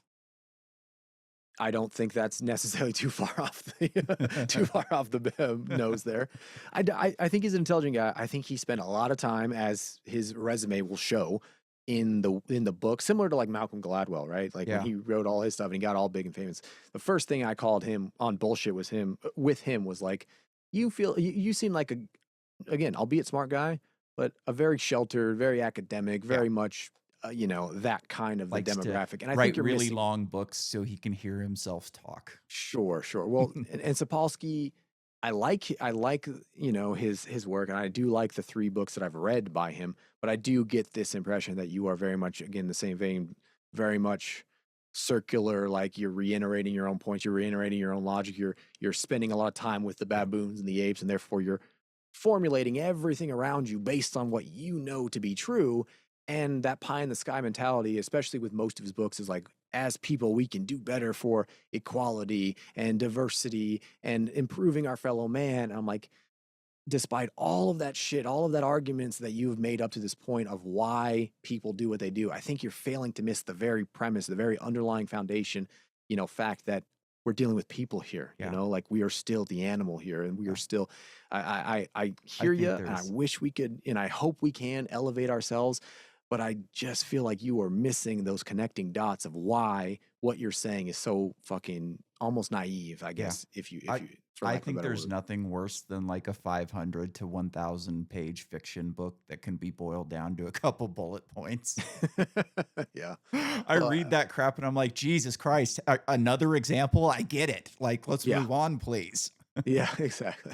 Now, again, everybody, I do check it out. At least experience some new information, perspective, whatever. If you're not exposed to that as of yet, but just like any other book, like it's not going to be. This isn't the thing that's going to do it. It's Yeah. not the change. It's not you got to do it again and again and again and again Yeah. and again. And to your required reading, I love Isaac Asimov, and it has Yeah. been years since I've read Foundation. I do know that Apple has that Yeah, I that just show that watched it, which someone. was why it was in my head. How was It's it? not true to the books, but it's still Okay. entertaining. Okay. Somebody recommended it recently. I Yeah, was like, it's good. "Oh, I read that when I was younger. How is it?" And he's like, "Oh, I never read the book." So I was Yeah. just curious, like, The how books are is good. it actually? The books are All good, right. but they are dated. It wouldn't have been the Sure. same show. Like one of the interesting things I find from Foundation is like in the books, one of the crisis points is the lost ability to create and build nuclear reactors, which Yeah. were kind of W- there.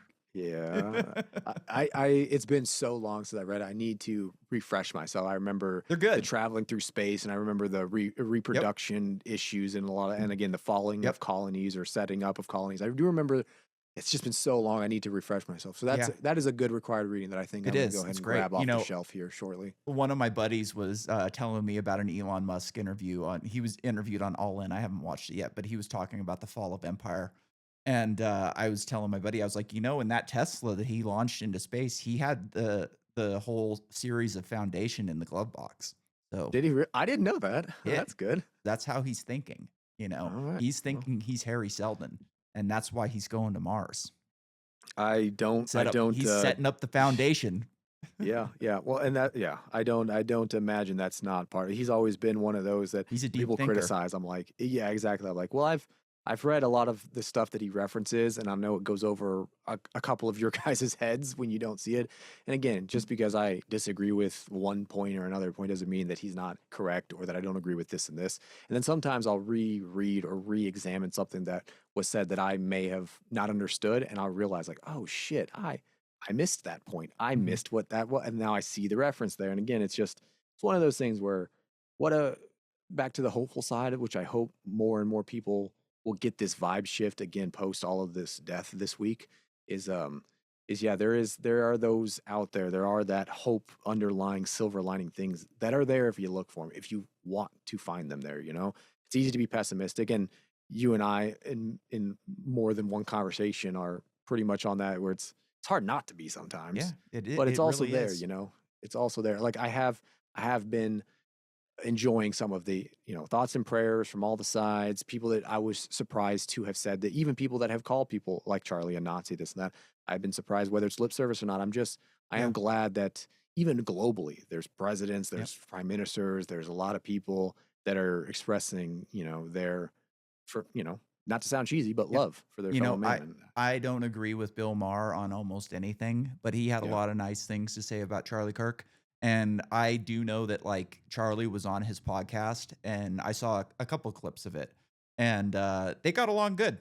You yeah, know, it seemed like he liked him. They disagreed yeah, on everything, but it seemed like he enjoyed talking to him.